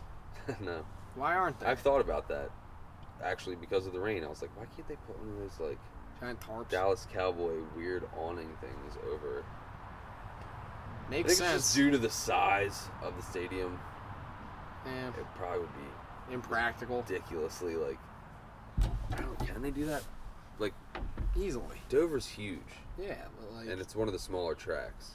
Like, how do you put a roof over Talladega? It's like 2.6 miles. Just put like get a big old stretch of tarp. Go to Harbor Freight. Get Yeah, a go bunch to of Harbor. tarps. Yeah, get some zip ties. There's got to be a way. Like, they do have rain tires and stuff, but they can't do certain speeds with them. But they can do like small tracks and road courses on rain tires. They have windshield wipers, but it's sketchy at best. But Nice. there's got to be a way for them to like. Do it underground. Yeah, like That'd be sick. right, like if Hot you- Wheels tunnels and stuff. Yeah, there you go. Above and under. Well, like think of it like the I don't know if you've ever been. Do you ever fly to Dallas? No. In Dallas, they have like these tarmac runways that they like have like tunnels that go underneath, so the plane can go completely underneath it. Just make like a figure eight out of that, and then like cover the parts that are exposed, and then everything underground's good. Make sure it drains correctly. See, Joe's got some good ideas here. Like I There got. was I talked about the All-Star race while you're peeing the fight and all that stuff, but the day before, some type of issue. One of the drains got clogged up. Like the rumor was like a pit road sign covered the. There's no way to talk about Bubba in Wallace's the ass. infield, like the main one. It was like thigh-high water throughout Nice. the inside of the track, and they were able to. They brought in like 90 tons of gravel. They like opened up some quarry overnight to like soak up the fucking water or something. Like they had it race ready in like 12 hours or something ridiculous. But like it was that whole North Wilkes-Barre track and parking lots and everything were like flooded, like Not swamped. that. That's commendable. I was Shout out gonna- to SMI for getting that done. I was gonna say, you seen all the flooding in Dubai because they made all that like artificial rain, and like people's like multi-million-dollar car collections are just underwater. No, that's Oh, terrible. dude, you Poor got to Dubai, world's tiniest you got fucking violin over here. you from got to like- see this. I mean, it's like I have no affection or association with like I do not care about cars. Like I just as long as it drives. You know dollars and cents though. I do know dollars and cents. That's my bread and butter. Dubai flood. Look that up, Joey. Yeah, I'm gonna get another blunt. And really, just Yeah. fucking dude. Like, sink this podcast. nah, we're good. It's like all the fucking sports cars. Oh no! Oh, I know. I thought I forgot my blunts. I was like, oh. Yeah, there's like- Joint. Yeah, like just like Ferrari, like up to the fucking like Because they're 250,000. doing like DARPA. Yeah, weather like, intervention shit. some dudes like fucking nice ass Mercedes Bonds. Yeah, they have a weather like they have an artificial What type of? rain Do machine. they really get rain in Dubai? No, it's typically? an artificial. They have a thing that does have like a fucking rain generator, and the thing is just out of control. It can create way too much It's rain like the too plot of quick. like a Disney Channel original movie. It does. or It that- sounds like that Smart girl. House. Yeah, Not Smart House, but that is good. There was girl who one, could change the weather or something. yeah, like that. Is she that- got like a Christmas one or something. She Yeah. like, made it snow on Christmas, and then things went awry. I do remember some Butterfly effect. There's the butterscotch effect. That's why I'm me fat. today when my mouth's all dry. I remember when Ocean City was a white town. I remember when all the blacks used to stay until they fucking belong. Dude, it's even Oh, fuck. every time I've said something racist, That's what I was going for. There you go. Keep going. Keep being racist. You're gonna. Alright, so back in my day, I used to sit out here and clean my shotguns. Every time I'd see a shadow, I would just. But yeah. I want to open like a vape store, like a. You know how they have like. I want to those- open a gape store in those- my ass. Not vapes specifically, but you know those like they have those like bodega-esque like news and tobacco or whatever. Yeah. And they opened one in Summers Point called Smokers Point, and I was like, I saw that. I want to put one in Tuckahoe called Smoko. Damn. That's how too it should be. forward? It could be a gun store too. Guns and vapes. Well, speaking of, Dude, fucking rap snacks. I didn't even. This isn't in my notes or anything, but I went and got vape juice at Gorilla Vapes yesterday, and then like they have like a little weed section where it's like we got CBD and bongs and like a little mini head shop, if you will. And then Yes. on the far side now, it's turning into like an Atlantic City Boardwalk store. It's not knives, but it's like these non-lethal guns that shoot like these. They look like paintballs, but they're not. They're like these pellets, and they're calling them like training pistols or something. But it's basically like a non-lethal way to like. Is it the one that like they're filled with like pepper spray, the little pepper balls in a CO2 canister? You put it because they sell that at the gun store too. Where It's not. These weren't pepper spray ones. The okay. ones were just training ones, and the ones were like defend your home type shit, like Yeah. a non-lethal way to like disarm someone or whatever the fuck. But I'm like, what the fuck? I was just. They look like real guns. Like it's like. I don't You know. pull that on a cop, see what happens. It looks cool. No, the one was like red, so it looked like a real gun in like Halo or something. Okay. But The one they have at the gun I shop. thought it was weird, like in a vape. I'm like, bongs, vape juice. I'm getting some pink Starburst vape juice for my faggy fucking vape, and Katana? I got some Okay. raw rolling papers, and then all of a sudden it's like, defend your home with this pellet gun. Like, Yeah. you want to catch a roundhouse to the face with these bad boys? Like, Smoke all this CBD and start shooting these paintball guns at your girlfriend. See what happens. That's what I did. I brought one Yeah, over. exactly. $200, best $200 I ever spent. She hasn't mouthed off since. Shoot her in the fucking face.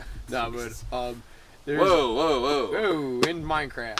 R.I.P. OJ. I've been listening to a fucking shitload of Sam Hyde, and I don't know. That's one of his lines. I thought you were just saying that. I was No, like, just yeah, because he's like I was like, that's crazy, dude. I don't know fucking why. I know like I try to like watch things that other like comics that I find funny. Like if they say they like something or they find someone funny, I try to like listen to it just because I'm like I like this person. I want to see what inspires them. And Sam Hyde is one of those ones where they've had him on Matt and Shane, and I've like heard him with like a couple of like legitimately good comics.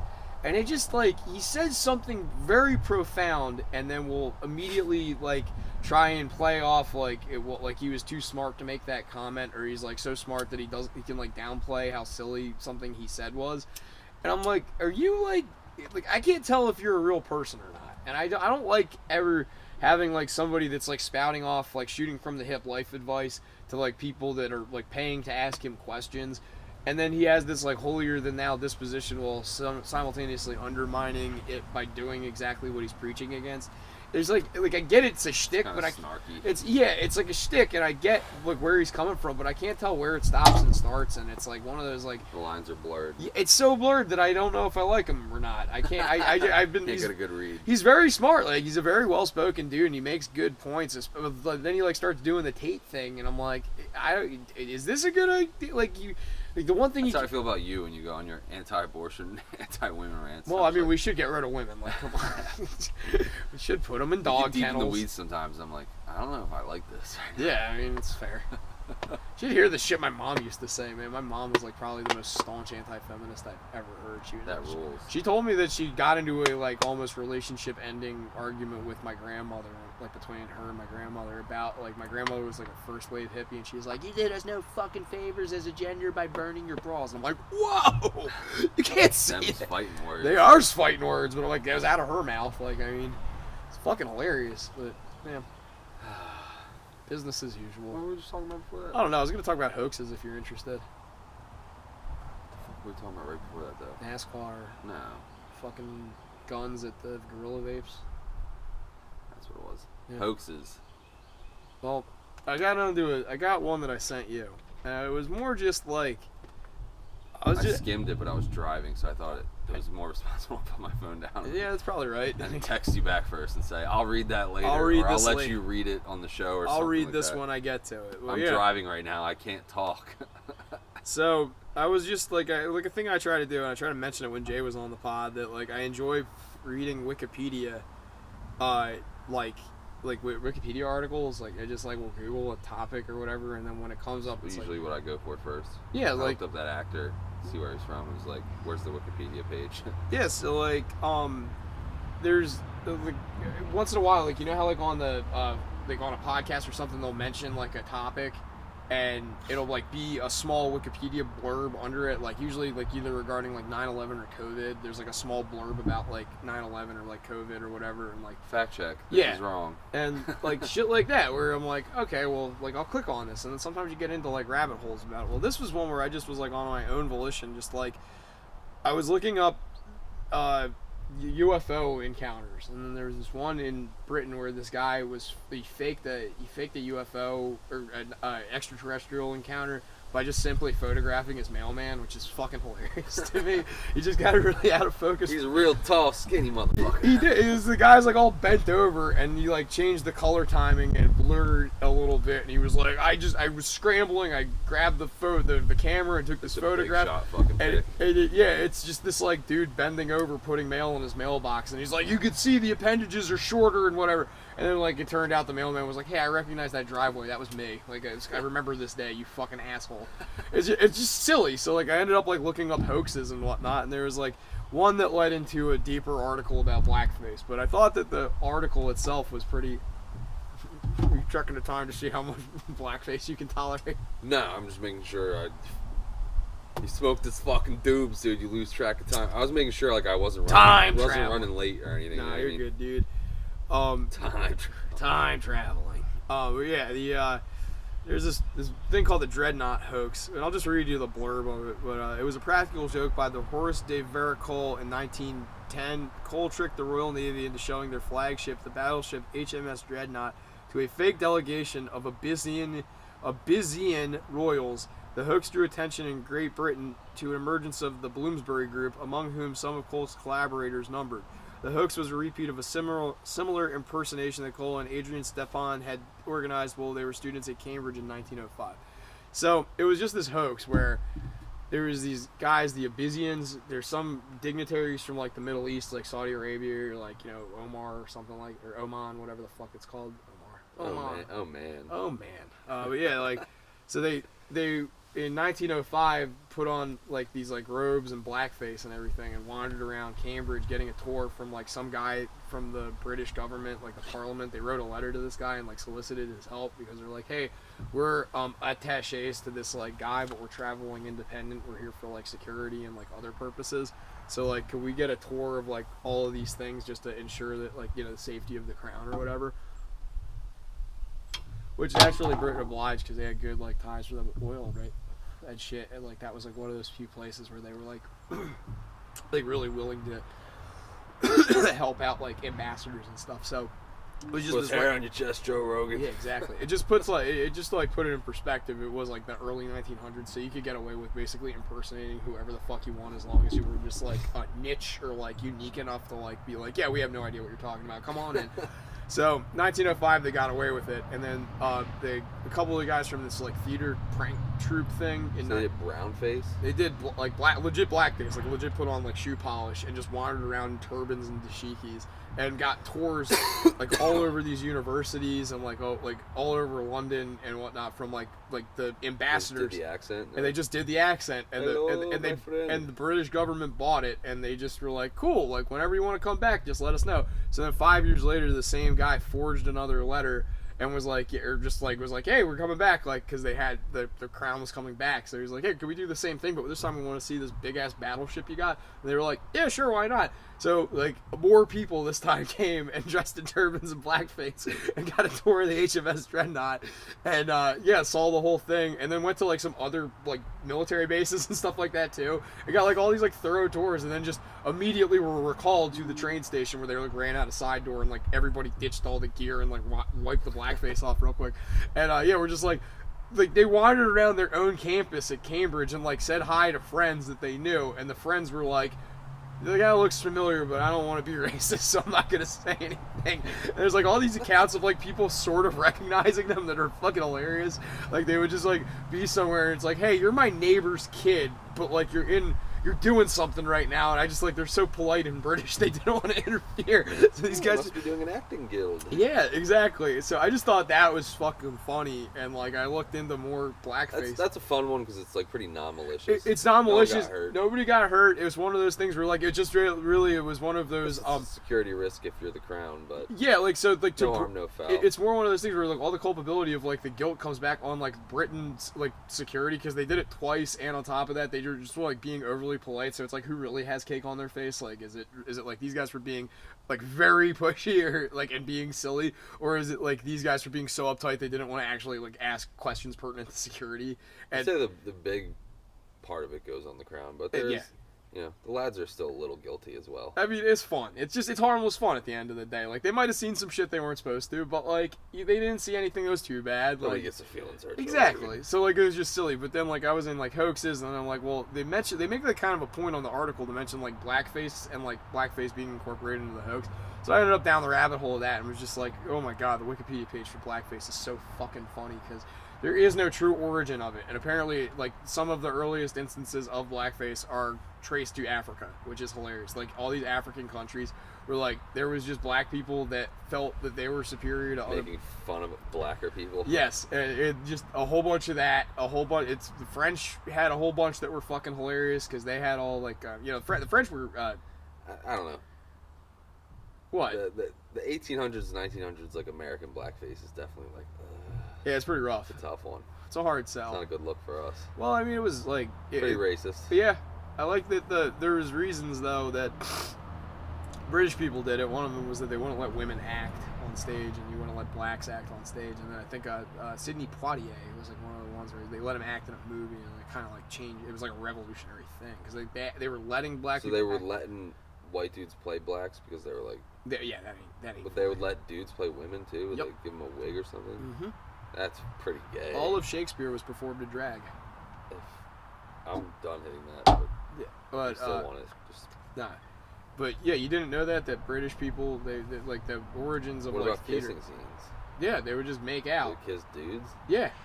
It's fucking rough. It's like all of Shakespeare's plays were performed with dudes. There was not a woman that did it. And there's some movie called Shakespeare in Love where Shakespeare apparently got duped by a broad into thinking that she was a man, and then he falls in love with the man, and it turns out it's a chick, and he's like, well, I want to keep letting you act anyway because you're pretty good at it, but you got to keep fucking pretending to be a man, and then they get caught fucking. It's a very stupid Mulan. movie. No, it's called Shakespeare in Love. It's a very stupid movie. But yeah, Is it based on a true story? No, it's just some fucking bullshit. Like they're apparently like I think like Shakespeare I thought might. this was real. I thought No, you were it's telling like- a historical. No, like, it's some factual story. stupid movie my French teacher made me watch because she was hungover, and it's like this movie is the gayest thing I've ever seen, and it's just Oh, because dude. they filmed it in the actual Globe Theater where all of Shakespeare's What's played. So I guess that's one for you. Like, what's a movie that they made you watch in school that you were like, this fucking blows? One sticks out to me. What's that? Gone with the Wind. That's a great movie. I remember they made us watch. Mrs. Darcy made us watch that in 8th grade, and could not be more bored. I thought it was so gay. It is There's a bunch of musical scenes, and just like Yeah. you lose me there. Like it was like 5 hours long too, so it was like for a whole week. It was the last period of the day too. That might have contributed, in my opinion. a lot of it probably. This is the end of the day for me. He's But coming back. he was over there. I wanted to point him out. You were talking about like dinosaurs or something. I Hell was like, yeah. I want to let him go. I don't want to fucking aliens, not dinosaurs. Fuck yeah, same thing. Yeah, I know Gone with the Wind is a classic. I think my grandpa liked it. I don't know. I was so fucking bored. I hated it. Most of the flicks in History Through Film were pretty decent. They kept you pretty engaged, but that was the one that stands out to me. Yeah, I think the one that was. Or even a book that you hated that you had to read. Oh maybe. fuck yeah! We talked about Things Fall Apart. I mean, books. Yeah, I don't like think I that. ever read that. Yeah, Things Fall Apart was awful. We've talked about that on here. Let's see what else. The Great Gatsby is a terrible book, and Never read that. nobody gets the point of it. That's a hard movie to watch I too. No liked matter. Of Mice and Men. I thought that was pretty good. It's a great book. I mean, yeah, Yeah. all That was one of those like cliche ones that everyone had to read. Yeah. Hatchet.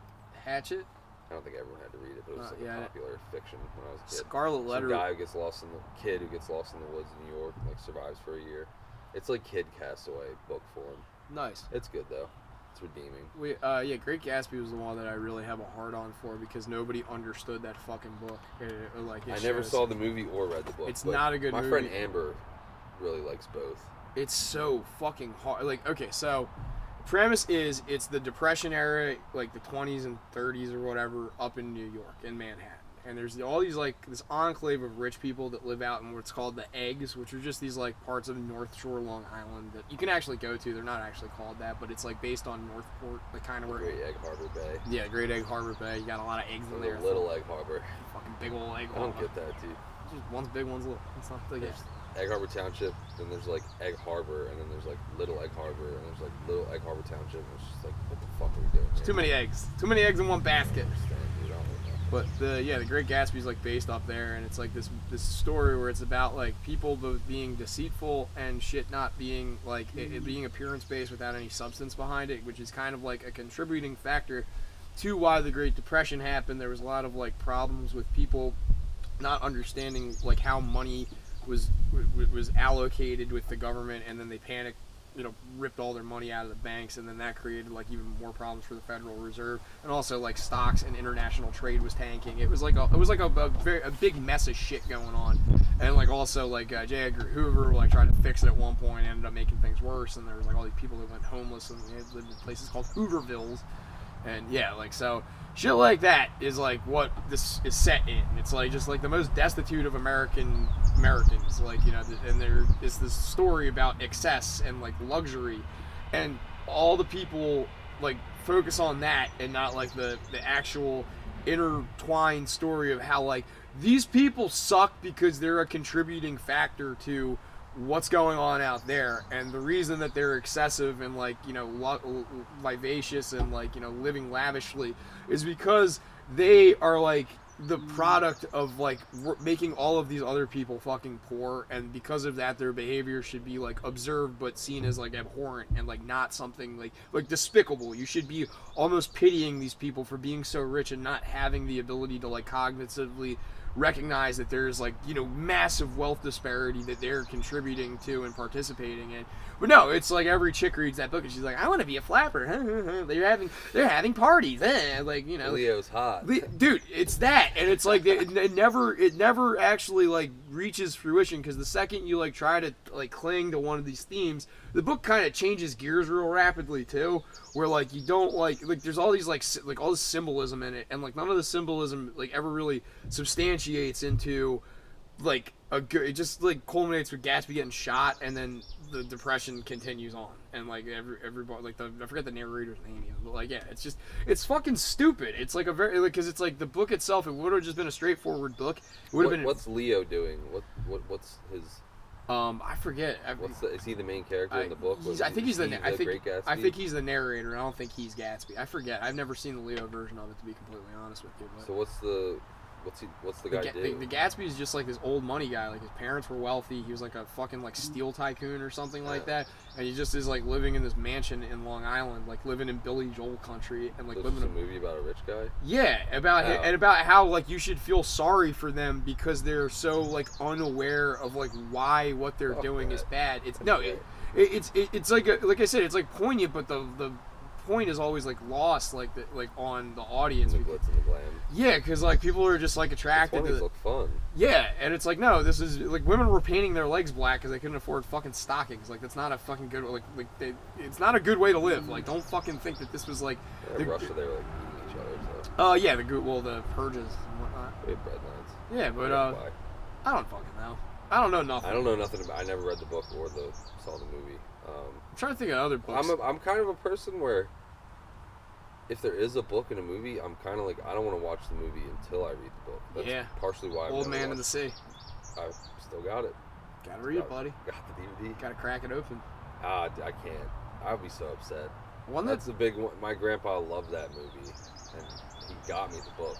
It was so fucking boring. I never finished it. You can totally. It was like 47 pages, and I couldn't get through it, dude. Maybe I am a little retarded. You can totally mock me for this. I want to talk about the Lord of the Rings in a second. I gotta pee again. Hated that too. That's right. That's just I it. watched that at my cousin BJ's.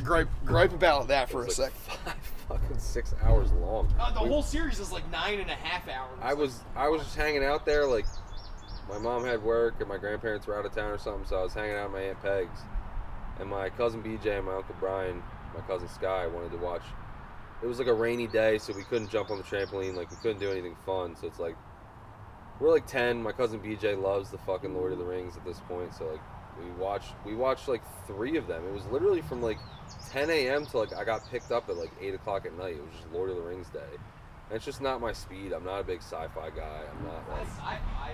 it's like fantasy bullshit though. Like I'm not against like medieval time stuff, but like I don't know, the little fucking creepy Gollum dude. Like I know it's a big fan favorite, but Did you know it was an allegory for World War One? No. Did you know Narnia was based off the Bible or some shit? Well, yeah. C.S. Lewis was a cunt. Like she was like a fucking Bible reader, and then became. I thought I was like at the right age when Narnia came out, and I was like thought it was a really intriguing movie. Like I don't know, I loved it, and then I learned it was like a metaphor for the Bible. I'm like, that's fucking gay. Like as soon as I found that out, like a week later in school or whatever, like I was in like 4th grade. Do you remember all the like you know the lines Jesus, right? And I'm like, and then I like looked into it, like I was like, that's so gay. Do you remember there was Google at this point? Like I probably went home on the family desktop and was like, is Narnia Jesus? Like Narnia. I wasn't looking up boobs yet. I was looking up fucking lions, which is Jesus in Narnia because I don't like it anymore now. Ask Jeeves. Just something Jeeves, fascinating Jeeves, about. I'm bummed out. Fascinating about going into like a fucking what are those things called? A chifforobe? Like a it was like a closet. Wardrobe. It was like a chest. Yeah. What was it? Yeah. What was it, the War in the Wardrobe or something? The Lion, the Witch, the Wardrobe. Yeah, some fucking shit, dude. I don't know. I had a bunch. Dude, no, but like, Narnia was cool, and then know- you find out God's in it, and you're like, I don't like it There's anymore. That's great- like my limit, though. And there was horned, goofy motherfuckers. I'm not into centaurs. I'm not into... That's sci-fi. That's fucking... yeah, fantasy. I want to see guns and boobs and cocaine. That's my favorite. Now we're talking. Now we're Some talking. Italians wearing nice suits, some cool Cadillacs. I have a very small Can window. we just make a fantasy movie about like Sicily and just like call it that, like the fucking gun, the Stromboli, and the fucking wardrobe or something Just like that? fucking mob dudes Just- walking around half horse, half fucking... Yeah, just like a minotaur. The Yeah. fucking like, wait, my gabagool, what are you doing over here? Oh, get off my lawn, you fucking bitch. Little Frodo dude or whatever. What's the Gollum dude? That's Oh, like he's a Gollum's Gollum. His name is Italian Schmiegel. guy. Yeah, Played Schmiegel. by that cousin Mario guy you see in the reels. Oh, the fucking Jerry Circus or whatever his name is. That guy. Nah, the new guy. He's like He has that thing that like Andy Milonakis has or whatever, like his pituitary gland. He says he has a super pronunciaated Italian accent. Oh, that guy! I know what you're talking like, about. Yeah. I was an extra in this movie. With, Yeah, I know what you're James talking about. Gandolfini, and yeah, That guy. He talks about industry stuff. he and could he's- play Gollum. Yeah, he could totally play Gollum. Or Andy Serkis. I like him. I Yeah. think he's interesting. He I think gets a he's- lot of flack, but yeah, you only take him in like smaller doses. They had like a long form podcast, and I was like, oh, He did the one with Nelk, and Nelk just roasted him the whole fucking time. The guy, the That's Nelk whack. guys or whatever, and like I think he's a good egg. he's a good person. He's a friend of ours. Yeah. But no, back to fucking Lord of the Rings, just because like I know you didn't like it. Maybe I can sell you on it, but like that marathoning it is a bad idea unless you're really dedicated, like you're really down for the cause. It is a fucking long series. I love I'm those. not. I love those movies and the books, but like Jesus fucking Christ, it But I is can like, be down for the see. I can be down for the cause. Me and my grandpa watched like 2.5 Godfathers in one sitting. Nice. Like you know how they'll marathon them on AMC. Or Yeah. Something? We sat through like 1 and 2 and like fell asleep halfway through 3. Well, everybody did. That fucking sucked. Three's pretty bad. I think it's misunderstood. Isn't it Sophia It's a Coppola too? Carmine line from Sopranos. No, Everybody hates 3. I think it's misunderstood. misunderstood. Yeah. Misunderstood. But I'm just that's not my thing. Like I don't like Star Wars. I watched that once with my grandpa as a kid. I thought it was cool, but like I never watched. I've seen the original Star Wars once. I always thought that was just a cool logo. Does your friend have a Star Wars tattoo? And I'm Hell like, yeah. Is that? He's a dork. I'm so far out of the loop. I didn't even know that was Star Wars. Yeah, man. Rebel Alliance. I just thought it was like a Viking. Rebel to the I thought it was grave. like a Viking logo. Yeah, or because I'm trying to go to something metal. Valhalla. Yeah. I thought it was like some metal shit or something. It's like I like Star Wars. No, I do like Star Wars. I'm not hating on it. It's just not my cup of tea. Like Yeah. I appreciate that Lord of the Rings is a powerhouse. It's just like I don't really like mythical fantasy fucking like I don't know. It's just not. So the guy J.R.R. Tolkien, when Tolkien was in World War One, and he was so like traumatized from World War One that's what was like the inspiration for writing it, and he realized like a lot of, and this is kind of where Lord of the Rings is catching some flack, especially lately. That he realized that there was like a lot of racial problems that kind of were stoked by World War One. Not necessarily like the U.S.'s intervention or like anything pertaining to that, but just the Balkans being like a complete fucking mess, and then like how Africa and like Russia and like just every corner of the earth was somehow affected by this, and it was like he had this like kind of like thing where it's like things should kind of exist in their own places, and that's like one of the things where if you kind of focus on that, it becomes a lot more like, oh, this is like a really good metaphor for like how society can fall apart when you try and have like one oligarchical like like a totalitarian leader, which like did kind of set the tone for World War II, and that made a lot of fucking sense with that in context too. But like, And Lord of the Rings portrays this. it's not that it portrays it, it's just that was like the inspiration for it more than like if you watch like the Fellowship Begins, it starts with like them in the Shire, and then like kind of the journey begins, and then like by the Just beginning the word Shire, I'm like, you're out. I mean, that's fine. That's fine, dude. Like, and you're allowed to be. I'm not going to. castles and shit. Dude, it's like, but it's so much more than that, because it's like this really fucking beautiful, like well done movie where it's not too overly reliant on like that. You could just sit there and get high and just watch how much like cool shit they cram into every fucking shot. Like, because it's shot in New Zealand, it's beautifully fucking done, Yeah. and like a lot of the sets are practical sets that they would build like into mountains and stuff like that. So yeah, you might be losing it with like I don't give a shit about the medieval times or whatever, but like there are some pretty like epic battles that you're like, damn, they like really went all out for this. Like, and I don't know, I like the Ents too. The Ents are like these walking, I talking didn't like trees. the old fucking dude, Gandalf, or not Gandalf. What the fuck? the long white hair, and he's Yeah. like the king or whatever. I thought he was fucking The gay. fucking- He's a famous actor, isn't he? Yeah, He's died. dead. He Yeah. died too. Yeah, I thought he was not my thing. The White Wizard or whatever his fucking name was. I can't. I'm just like teleported back to like my Try. Uncle Brian's bedroom, where it's like 5 of us just sitting in this bedroom, like my Uncle Brian hacking darts, like we're all just watching fucking Lord of the Rings all day. My Uncle Brian's probably like sneaking beers in the bathroom. Fuck and yeah, shit. dude. He's missing his front teeth. He's How, a good egg, dude. how else are you supposed to be watching Lord of the Rings? Getting a little Dude. swerve on, dude. My Uncle Brian, my Uncle Pat, and my Aunt Pat all just rip darts in this house. Like it's just, I can like Nice. smell, and they had like dogs that would like poop and pee inside too. Like these Sweet. two Labradoodles that were just, it was like Wojo Jojo and Jar Jar Binks. Nice. I don't know. They were dickheads. You said you don't like Star Wars, Jar Jar Binks. I remember him, but I never saw the movie. Misa, oh, I my thought he name, was come on. cool. No, he's gay. He's a fucking horrible.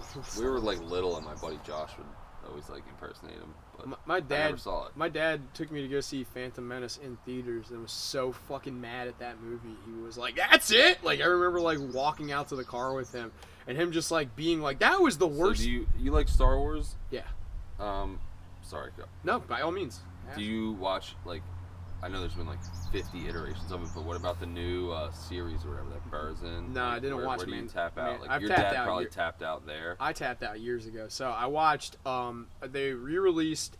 So here's how fucked up the chronology is. It's the 4, 5, 6 were the original 3 that came out, and then they re-released those in 1998 into 1999. So I saw 4, 5, and 6, the remastered versions in theaters.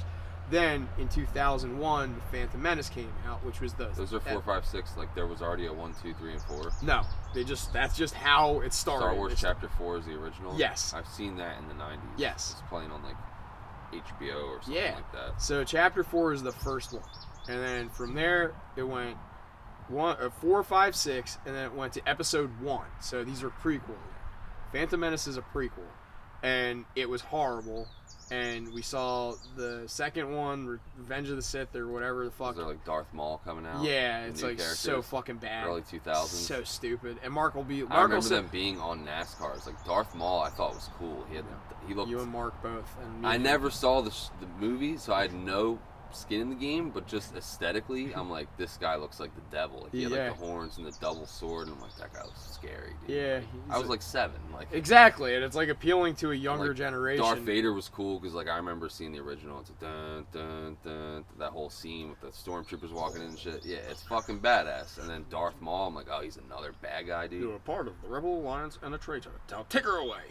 I love that fucking Yeah, shit. the original was great. Yeah, I mean, man. That's not normally my lane, but I like the original. Well, Star because it Wars. was just this guy. It was he like fucking George Lucas just made this movie off the heels of fucking American Graffiti, which is a movie about degenerate fucking white kids in We California. watched that in American, or not American, but History Through Film. Yeah, and it's like about degenerates. Like they're just fucking like Some Harrison guy Ford's rolling around yeah. picking up 14-year-olds. 14. Yeah, he's cruising around with a literal child trying to make his fucking friend Yeah, I've jealous. seen the backlash online about Yeah, that. it's a pretty fucking weird movie. But yeah, so he made Hey, that. Toots, want to see how fast my truck is? Yeah. Yeah, that like then Lucas just like he watched like a whole bunch of Kurosawa films and a whole bunch of like fucking I forget the other director, but it was like this big studio director that used James Dean a few times. But like he watched like all these films about like car racing. And he's like, no, I'm gonna make like a space movie, and just wrote this like space like Western opera thing. And then Lawrence Kasdan like came in and kind of fixed shit for him, and then Star Wars happened, and it was like they like every actor knew. Like I could go fucking off about the anyway. We're going back They to sold out. so- Sold out to Disney. well, so what happened was 1, 2, and 3 happened. They were all I didn't really care for them. Mark loves them. Then they came out with this new series where they released 7, and then they went back between 6 and 7 and released this movie called 6.5. Rogue One. Rogue One was the only new Star Wars that I really fucking enjoyed. These are movies. And these are movies, yeah. So these are before shows or anything. Like there was like a couple like like animated TV shows, and there was like all these like the fucking what is it, the Star Wars Christmas special that like George Lucas has been trying to eradicate from the internet. Like he wants I've never seen that. he wants in Heard an of it. it's horrible. If you hate Star Wars, you will not be able to fucking tolerate it. But it is so bad, it is fucking great. He once said in an interview that if he had enough time and enough money, he would destroy every single one of the VHS copies of the Star Wars Christmas special with a hammer. But like, dude, he hates that shit. Anyway, so he sold after episode 3. That's when he sold it to Disney. Disney starts making episode 7, makes episode 7, kind of got fucked up with episode 8, so they decided to backtrack and make Rogue One. Rogue One's the only one that I really like that has any new Star Wars that's come out. I've seen all 9 of the 2 canon films, but like there's like these other ones that they squeezed in there that are like meh. There was a Han Solo story that really sucked. It was pretty fucking bad. But yeah, like the first 4, 5, and 6, fucking great films on their own. Just watch those. They're the only ones you really need when you need to grasp Star Wars. I don't need Bill Burr talking about space donkeys and fucking like hanging out with Baby Yoda. That shit pisses me off because it's all done for marketing. Joe hated Baby Yoda. It was the biggest fucking money grab shit I was I've neutral, but it was just annoying seeing it over the everywhere, time. everywhere, man. Yeah. People with bumper stickers. There was Baby Yoda on board. I want to rear end you. I hope you fucking wrap your shit around the pole driving fucking. Oh my god, it's My favorite one of those stickers that I saw, it wasn't a Baby Yoda. It was this old like biker looking dude. It's just like an SUV. I forget what even kind, but it was a sticker on the back window. It was like, "No baby on board. You can ram this motherfucker." I was just like, it made me giggle I so like hard. that. Gag rules. But yeah, anyway, I like all that stuff. I 4, want 5, and 6. I'll have to check out. I'm gonna rewatch 4 if I Yeah. think of it.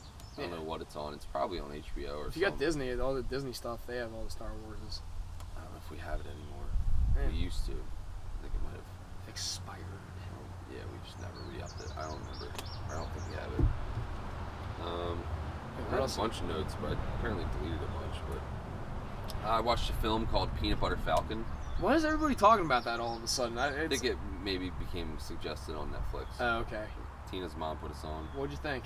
It was fun. It was good. It's an It alright was like movie. not Zach, what's his name? Shia LaBeouf and and some retarded kid. Yeah. And it's kind of charming. it lost me when like my breaking point was when the female state worker was like, they were like, "Oh, get on our raft and go with us," and she was just like, "Okay," and I was just like, "Wait, what? Like, no fucking way that state worker's not leaving with that guy." Like, Yeah. I was like, she's just going to agree to get on the raft because she thinks this homeless fugitive is hot. Like, but that was my small critique. The rest, I enjoyed the movie. I thought it was good. It was. It kind of lost. We me normally at watch points. horror movies, and like I was like, it's nice not to be scared to like walk out to the shed at night. You know Yeah, what I mean? there Like, you go.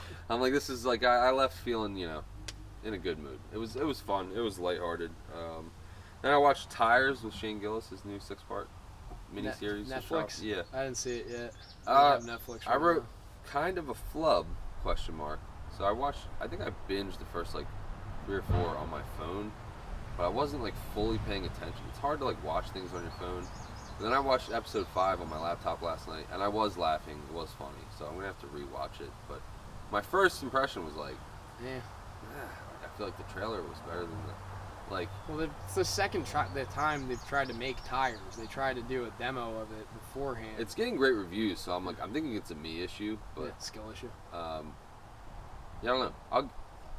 It'll probably boot me. I was gonna say I'll give you my Netflix. No, we number, have it'll- one. Just it'll Jay has boot me to. off. Jay just has to call them. It's just it's an Yeah, it's an dude, asshole. I don't wanna hate call logging in. Pakistan. I just won't. I have streaming services I pay for that I just like don't use because I don't fucking remember how to log into it. Just like, Yeah, that was actually, I meant to say this at the beginning. Yeah, sorry to everybody if you've been messaging me again on Facebook. Richard knows is no mas. I can't log Got into that booted. now. I didn't even get booted. I just can't log hacked by into it. another Asian. I think it like asked me. Damn Orientals. It asked me for my fucking, like, sent me like a fucking security verification code to my phone, and then it never showed up. So I hit it again, and then every code it sent me was just not the right code according to the You're computer. one off. So yeah, like it just gave me 5 tries, and then it was like you have to call You're Facebook banned for support. life. Yeah, I'm probably fucking banned. Let's make another one. I made about 10 Reddit accounts before I finally. Got the. Sorry to all the Dale Earnhardt fans out there. Probably none. I actually. I'm just being racist and transphobic on Reddit. That's fun. Yeah. That was the point of Reddit. Anonymously, like a real coward. And then That was actually what I brought up Sam Hyde a little while ago. that's what got me the perma ban. What, was Reddit? The transphobic comment. Uh, I've said a ton of stuff, got banned. Just general banter, calling people pussies and faggots and shit like that, but can't call someone a tranny freak in a NASCAR group. Also, you never make a Reddit account again. What the fuck? It was all in good fun. She was being a real bitch about it, so I had to. he fucking, was being a real bitch. I went for the jugular, dude. That's all I got. Like, Well, what are you gonna do? it's one thing I brought up Sam Hyde earlier. That's the other thing. He talks like he's better than going on Reddit, but like that Reddit is like a bastion of like freaks or whatever, which I agree It is. is. It's but, fun like, to see how long you can make your alt accounts fucking Yeah. last. Well, Or there was your like IP banned. there's like the one that really bothers me, like the "Am I the asshole?" Because it's like if you have to ask, you 9 out of 10 times are the asshole. Those ones are weird too because And- they'll just pop up like as suggested. Like I literally follow like DoorDash drivers, NASCAR. Like I follow like 5 different things, like motorcycles, and then it's just like it'll be like relationship questions, and it's like like when you're scrolling, every like 5th one or whatever is like a suggested post. It's Huh. like, but you end up reading it sometimes because they'll throw like some, my father slept with my uncle. Blah blah blah. Like, am I the asshole? Like they'll Yeah, throw some like it's- clickbait shit at you. it's one of those like I But don't Reddit really pumps those like weird I ones. I don't understand where it comes from, and I don't understand too if you're gonna have this like fucking bizarre community of people that are asking like, oh, it's like, okay, first off, I'm on my alt. I would never be able to do this on my We'll main. call my son Sasha and my daughter Victoria. And it's like, you know, All these made-up names. we've all been sleeping in the same bed, and all of a sudden, out of nowhere, my husband started having sexual feelings for my daughter. It's like, you're just like admitting to a fucking crime, Jeez. but you're like making it vague enough where you're I don't trying think to I've have seen it. that one. There's like a ton of these where they're like trying to be fucking compelling, but like at the same, but it's just me them. and Tina both saw it. Was like my uncle admitted to showing his penis to our 5-year-old niece and said he got a kick out of it. That's Like, that's like the shit. and everyone was like, you need to call the police. Like, why are you posting this That's on Reddit? that's what I mean. It's like you're just it's like all this like self-incrimination shit. That's like totally fine. You're totally allowed to That's fucking not do that. self-incrimination. No, that's self-incrimination. Well, like not For self. being complicit. No, in the no, crime. I don't mean like yourself, but I mean like you're describing a crime to the point where if you were to be describing this crime to the police, they would have to pursue action. Is what I mean. Instead of anonymously describing it on Reddit, like. Which, like, I gotta also assume that, like, half the shit's made up on there because it is the They internet. call it karma farming. So like, if you get enough clicks and upvotes, then you can like essentially sell the account. So like, if you have a post that goes viral, you can like. Sell your account to someone, like a Yeah. marketing firm or something. Well, Yeah. what I just, like, what it means to me is, like, just, it gets annoying that, like, you get banned for calling someone a tranny freak. But, like, I have to endure watching all of this I can't fucking... fault them for that one. Nah, I mean, you kind of can. It's like, the internet's I supposed to be remember a when free the exchange, internet man. was the wild, wild west. Yeah, and, 4chan. like, I haven't even been on 4chan. I remember calling anymore. people faggots and pussies and everything on Facebook back in the day. Xbox Live, baby. Facebook was like social media was just no holds barred. Like, it was frowned upon. You might be publicly judged and shamed for your actions on there, Just but like masturbating on it. you're not going to be banned from the platform. I thought this was America. If I can't say the N-word on Facebook, then what the fuck what are we doing here? No, I'm just kidding. I mean, no, you got a point, though. Like, it's an American company. I It was never founded dropped a by hard Americans. R on Facebook, but Well, that one girl dropped a hard R on me and then died several years later. she's not dead. I thought that was the one that She died. committed a homicide. She's in prison in Oh, Florida. good for her. I don't know if she... I don't know.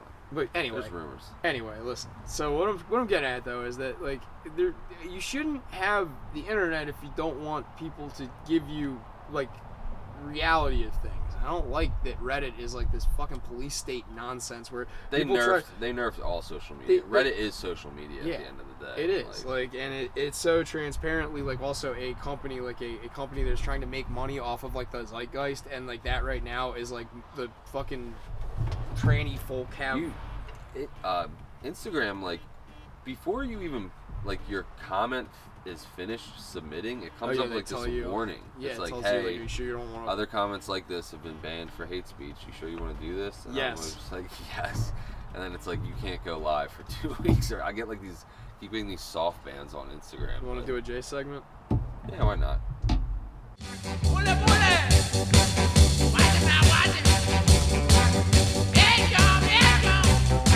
Congratulations. Damn, dude. Pumping iron. Where did?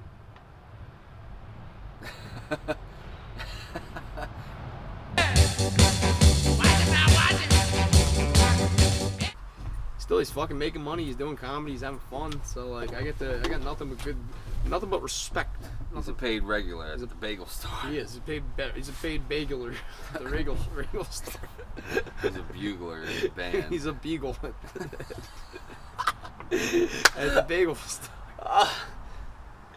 He was like, how much fucking pot did you guys smoke? I wanted to like defend myself. I'm like, this is indefensible. I'm giggling like a fucking retard. I drank 3 bottles of water. My mouth is so fucking dry. Yeah. You crushed a fucking Entire liter of seltzer and a fucking fucking quart of fucking coffee. I got the cotton mouth of death. Yeah, man. I got nothing left in the tank. You want to wrap this bad boy up? You got something else See if I for got me? anything else interesting in the notes. Yeah. 'Cause I hate when I write them and then I don't use them. I'm like, these all for nothing. It is all for naught. The shore traffic starting, that was last week, and I have a whole thing on holiday traffic living in Tucko. I made some rookie mistakes. What did I do? I went out and tried to come back towards Tucko. That's a rough the rookie sell. mistake there. And then Yeah. my go-to used to be the Mount Pleasant right back here, cut through, and then spit you out, and I have to make the right now. I'm going the opposite way. Yep. So I'd come out by like Cody's Power Equipment or whatever that store's called. But so I went that way in the morning. I went to Dollar General to get eggs, and I went back because this was all a parking lot right here on Route 50. Right. So I cut back Mount Pleasant. There was a lot of cars. I actually cut through Amanda's Field, went out Sunset in that dirt road, Yep. and then hit it. And there were so many cars it was hard for me to pull out.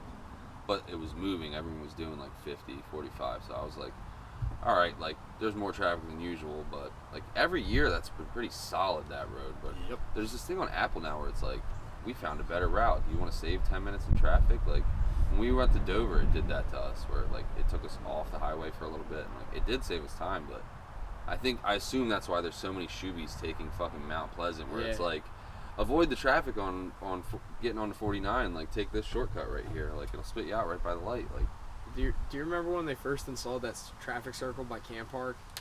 didn't it used to be a circle, and then they made it not a circle. They made it a four-way, and then apparently they made it back to a circle. Yeah, That's so- what me and Aaron were talking about. Yeah, in it the was car. a circle at one point, but there was a while when it was like Google Maps before. It might have been Apple Maps. I don't fucking remember which iteration or whatever it is, but there was a lady that drove like clean across it and like ramped over it, and apparently she was Looking following. straight at her GPS. Yeah, she was looking at her GPS and it said there was just a four-way intersection, and she thought that like she looked up, didn't see a stop sign or whatever, Thought it was and just just went, like a- just thought like, yeah, you just go over the thing and just right send it, and yeah, Fucking dickhead. totally fucking broke her car, but yeah.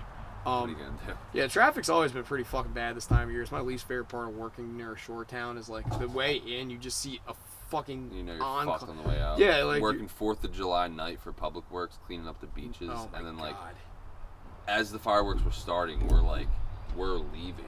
We're trying to get out because as soon as the fireworks end, it's like a football stadium letting out. Like it's like fucking, it's ridiculous. The traffic getting off the island. I was gonna roller spark another. What the fuck were we just talking about? Traffic.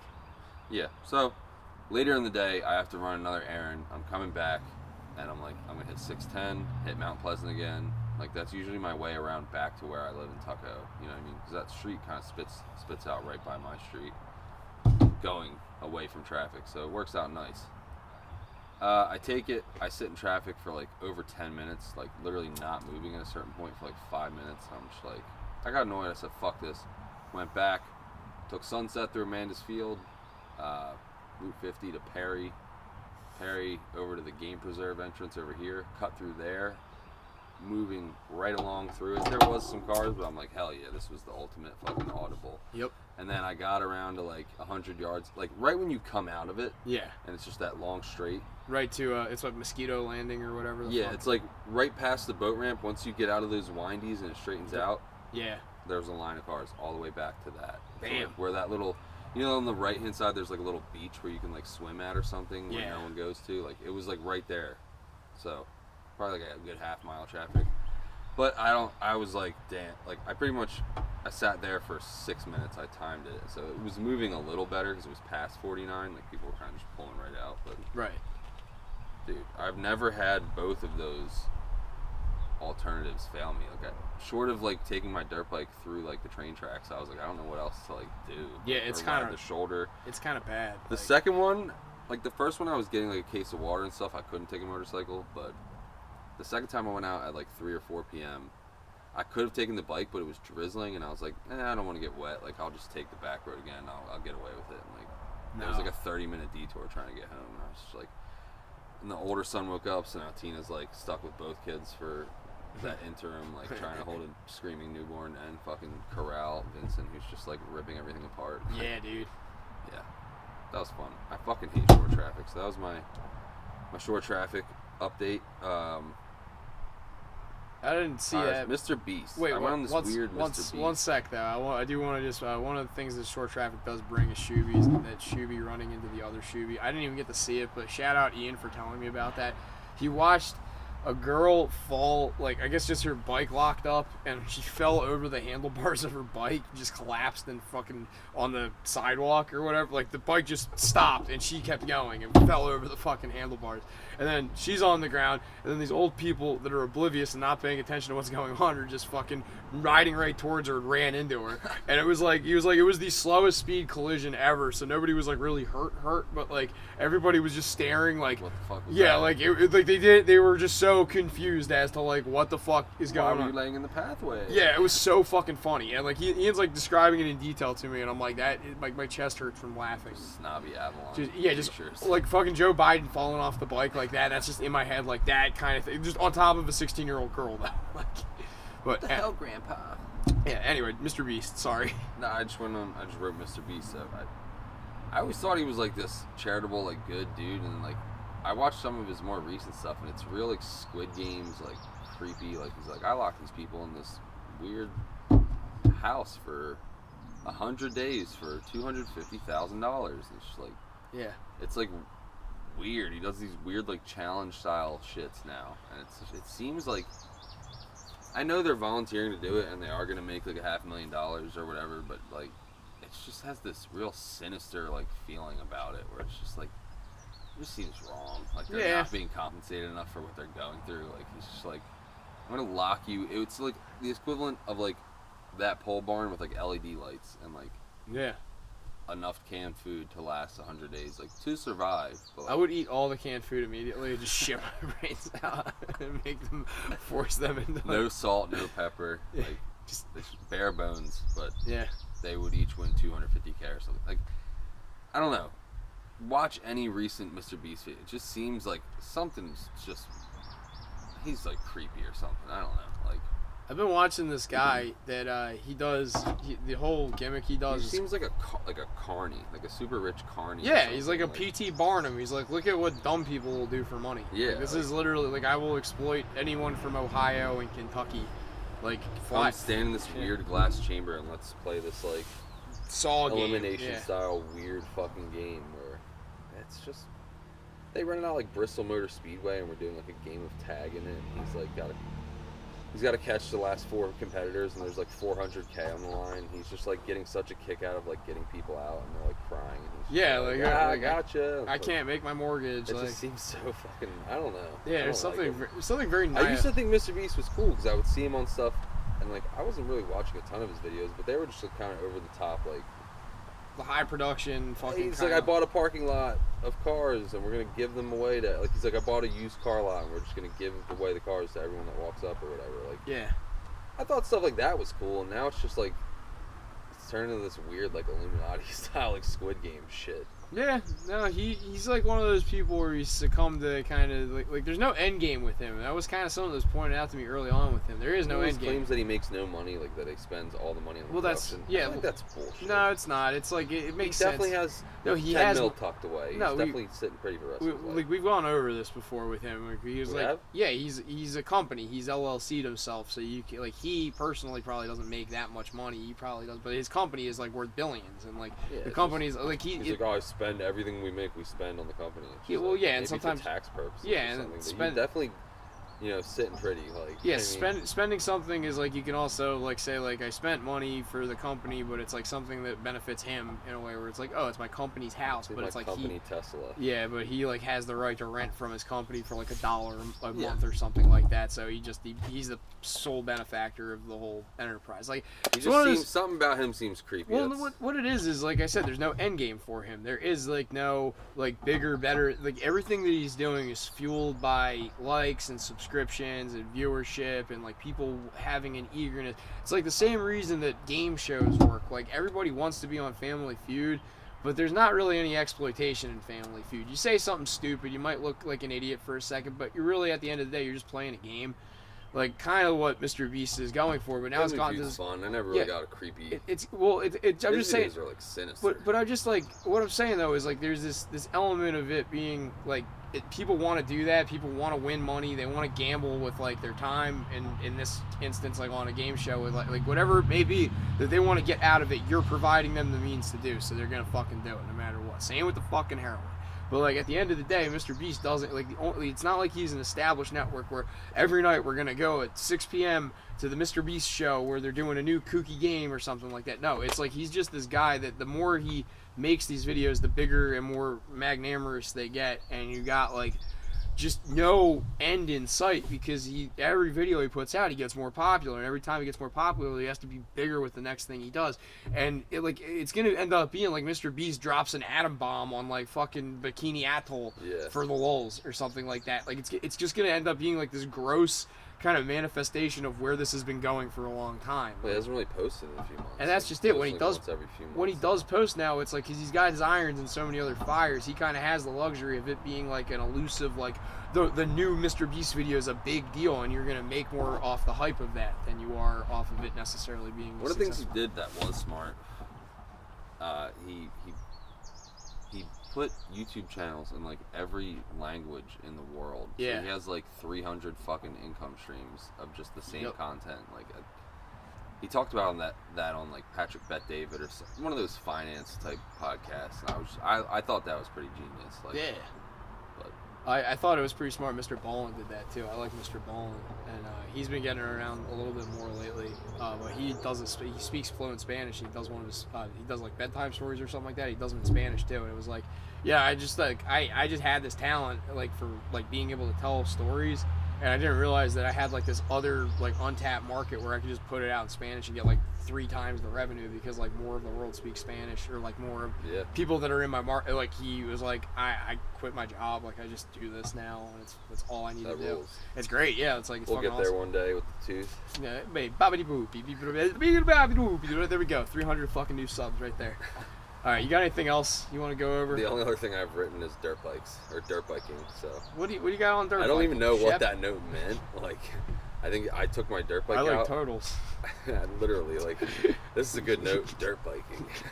That's my last note. Like, what the fuck? It maybe the rest got deleted. I don't know. But I think dirt biking. That's my final. I closed dirt biking. Plays on 6 and 8 on Martingale. 21, 42, 84, 126. If 6 hits, plays 4-5, winning Uptown. If 8 hits, Rayman. no, it's my last note. It was me how the craft strategy. It's just that Martingale progressive. No, I think it's because last week the weather's been getting pretty nice. I was taking the dirt bike out when I got the chance. Just hour or two here and there when the baby's napping. That's my new nap tooth. I just go. That's the brat tooth. You know what I'm saying? I don't know what Hanith or hummus is, but that's my last notes. Hummus. I like hummus. Do you like hummus? I'm a fan. Get that hummus off me. Yeah, I disagree with Uncle Joe on some things. I do too. I like ranch. Ranch is I good. like blue cheese with wings too, but like I don't think it's paramount. I almost Really? think ranch is better. I think ranch on wings is delicious. I think it's way better than blue cheese. It doesn't. I know fuck with blue the cheese texture. is like the OG, like what you're supposed to do, and I appreciate it for that. But if I'm being honest, my white trash self, I'm a ranch man. Like it's ranch is Ranch it up, baby. ranch on DiGiorno, dude. Fuck It's yeah, my nips hard. bro. A little bit of Frank's Red Hot. This Okay. is a Dollar General No, let's feast. yeah, right here. let's like actually get down to the brass tacks so we can end strong on this. My white trash go-to, like, cause everybody has like a poverty lunch that is like you knew I lived on beanie Even weenies. dinner, poverty dinner. No, I'm talking like poverty, like just your whatever you got, like $6, you got to stretch the whole family. Like, what is your go-to? Because mine has always been hot cheese sandwiches. I don't have the time Like a grilled or cheese. like a grilled cheese, but you just microwave it with the butter on top, and it doesn't like That's fucking. ghetto. Dude, it's real ghetto, but it's like, dude, I've done that. you crave I've it. totally done I that. crave it sometimes. It's like Microwave nachos. microwave nachos are a good one. Like Ghetto. yeah, like the 7-Eleven nachos that come in the little bags with the little I've fry definitely bone. melted some cheese on sandwiches in the microwave, but it's not. Now I would definitely do a grilled cheese, but I make it for my son all the time, so I feel like I'm dialed on the GCs. Hey, the GC, you making them at night? Dude, every night, every single night. Damn it, he's making One them. thing this little fucker will eat.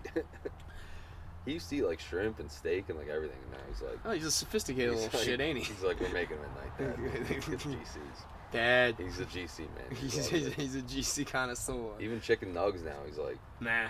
give me a GC. I'm like, What we got else? him on PB and J's though. We're doing sandwich. Uncrustables or nah? We used to get them, but I'm a big believer in like fuck that. We can make they're good, but like I can make a peanut butter and jelly for a fraction of the cost. And I know we're talking like Nickels the and different. dimes. Yeah, but I'm like fuck that. Hey, We it can adds make- up.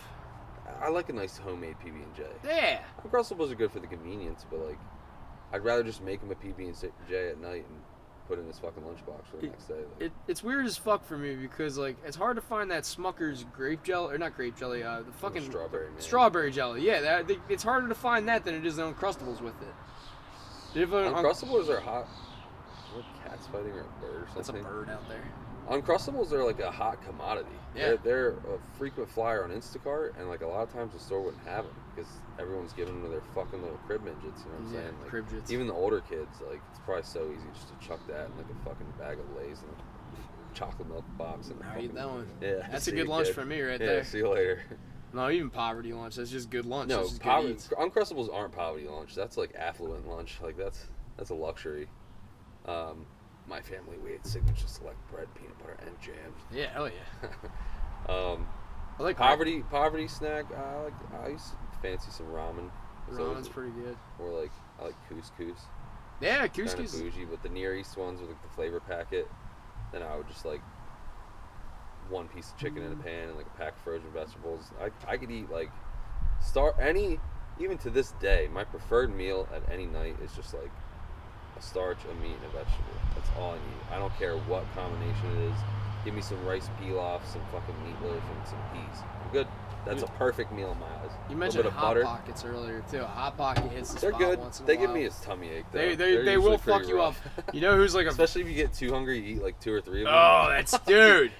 You're So- 10 and you feel like you're having a heart attack. So, wash it down with some Wash it Gatorade down. All Stars. Yeah, Dude. dude. Oh, fuck. Or no, fucking caffeine-free Pepsi or like caffeine-free Coke, and you're just like, and you A just warm can of Diet Pepsi Yeah. at your grandparents' house. Yeah, exactly. It's been sitting under the fucking counter since 1994, and you just fucking house that thing in like 2 gulps, and you're like, oh, I don't feel I good. feel like fucking I don't LA feel good. Beast right now. I gotta go to the hospital. Yeah. I gotta go to the hospital. And Crystal Powder Pepsi. room, yeah. Dude, him throwing up Crystal Pepsi is like my favorite fucking video. That makes me laugh. Like, why is it that at the end of every episode we have something about someone puking? Because it is fucking hilarious. Oh my god. I don't know what happened to him. If he's still He's still putting out new ones. Still killing it. Yeah, he was on the Eric Andre show too. No shit. Yeah. He's the man. I He used to drink- love his stuff. He was the guy that got me started. We can end on Have this. a good day. Yeah, have a good day. You know the Go Mad challenge? Go Mad challenge. Gallon of milk a day challenge. Did you ever hear about that? Yeah, the Go So Mad your OMAD is the G is the gallon. gallon of You milk. don't eat anything else. No, just a gallon of milk. You can eat. I know whatever OMAD's 1 meal a day. No. Go Mad is the gallon of milk a day challenge. You have a gallon. Like, it's Okay, like for but like it's not all you're consuming. You can have other stuff, but you have to consume 1 gallon of Okay. milk. And yeah. Because OMAD's focused on like I'm only eating 1 meal per day. No, you're I talking about. I thought they were cross hatching where it's like gallon of milk a day and that gallon is your only meal of the day. No, you're talking about a legitimate diet. Go like a Mad is milk- just that's this a is- milk fact. This is just some fucking bizarre shit from the internet. That was just some 4chan fit board fucking poster that's like, yeah, the Go Mad, it's Skippy2 Able or Skippy62 Able or whatever his fucking name is. Was like, I could do that, and like sure enough he did it, and it's like you do it for like how long? I think it's a week, but I think he went further than that. But yeah, it makes you puke uncontrollably if you do it, like, because it's just so much fucking like. You're a big milk man. You've said that I could drink a gallon a day. I could Can you? probably drink a gallon in a Would you day. get very ill?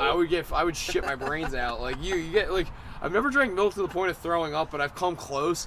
I've been drinking milk and been like, I know this is gonna make me shit in like 2 hours, and just kept fucking muscling it down. And then sure enough, whoa, like dude, it's bad. It's just liquid. It just comes out fucking liquid. It is so gross. I've gotten that with ice cream.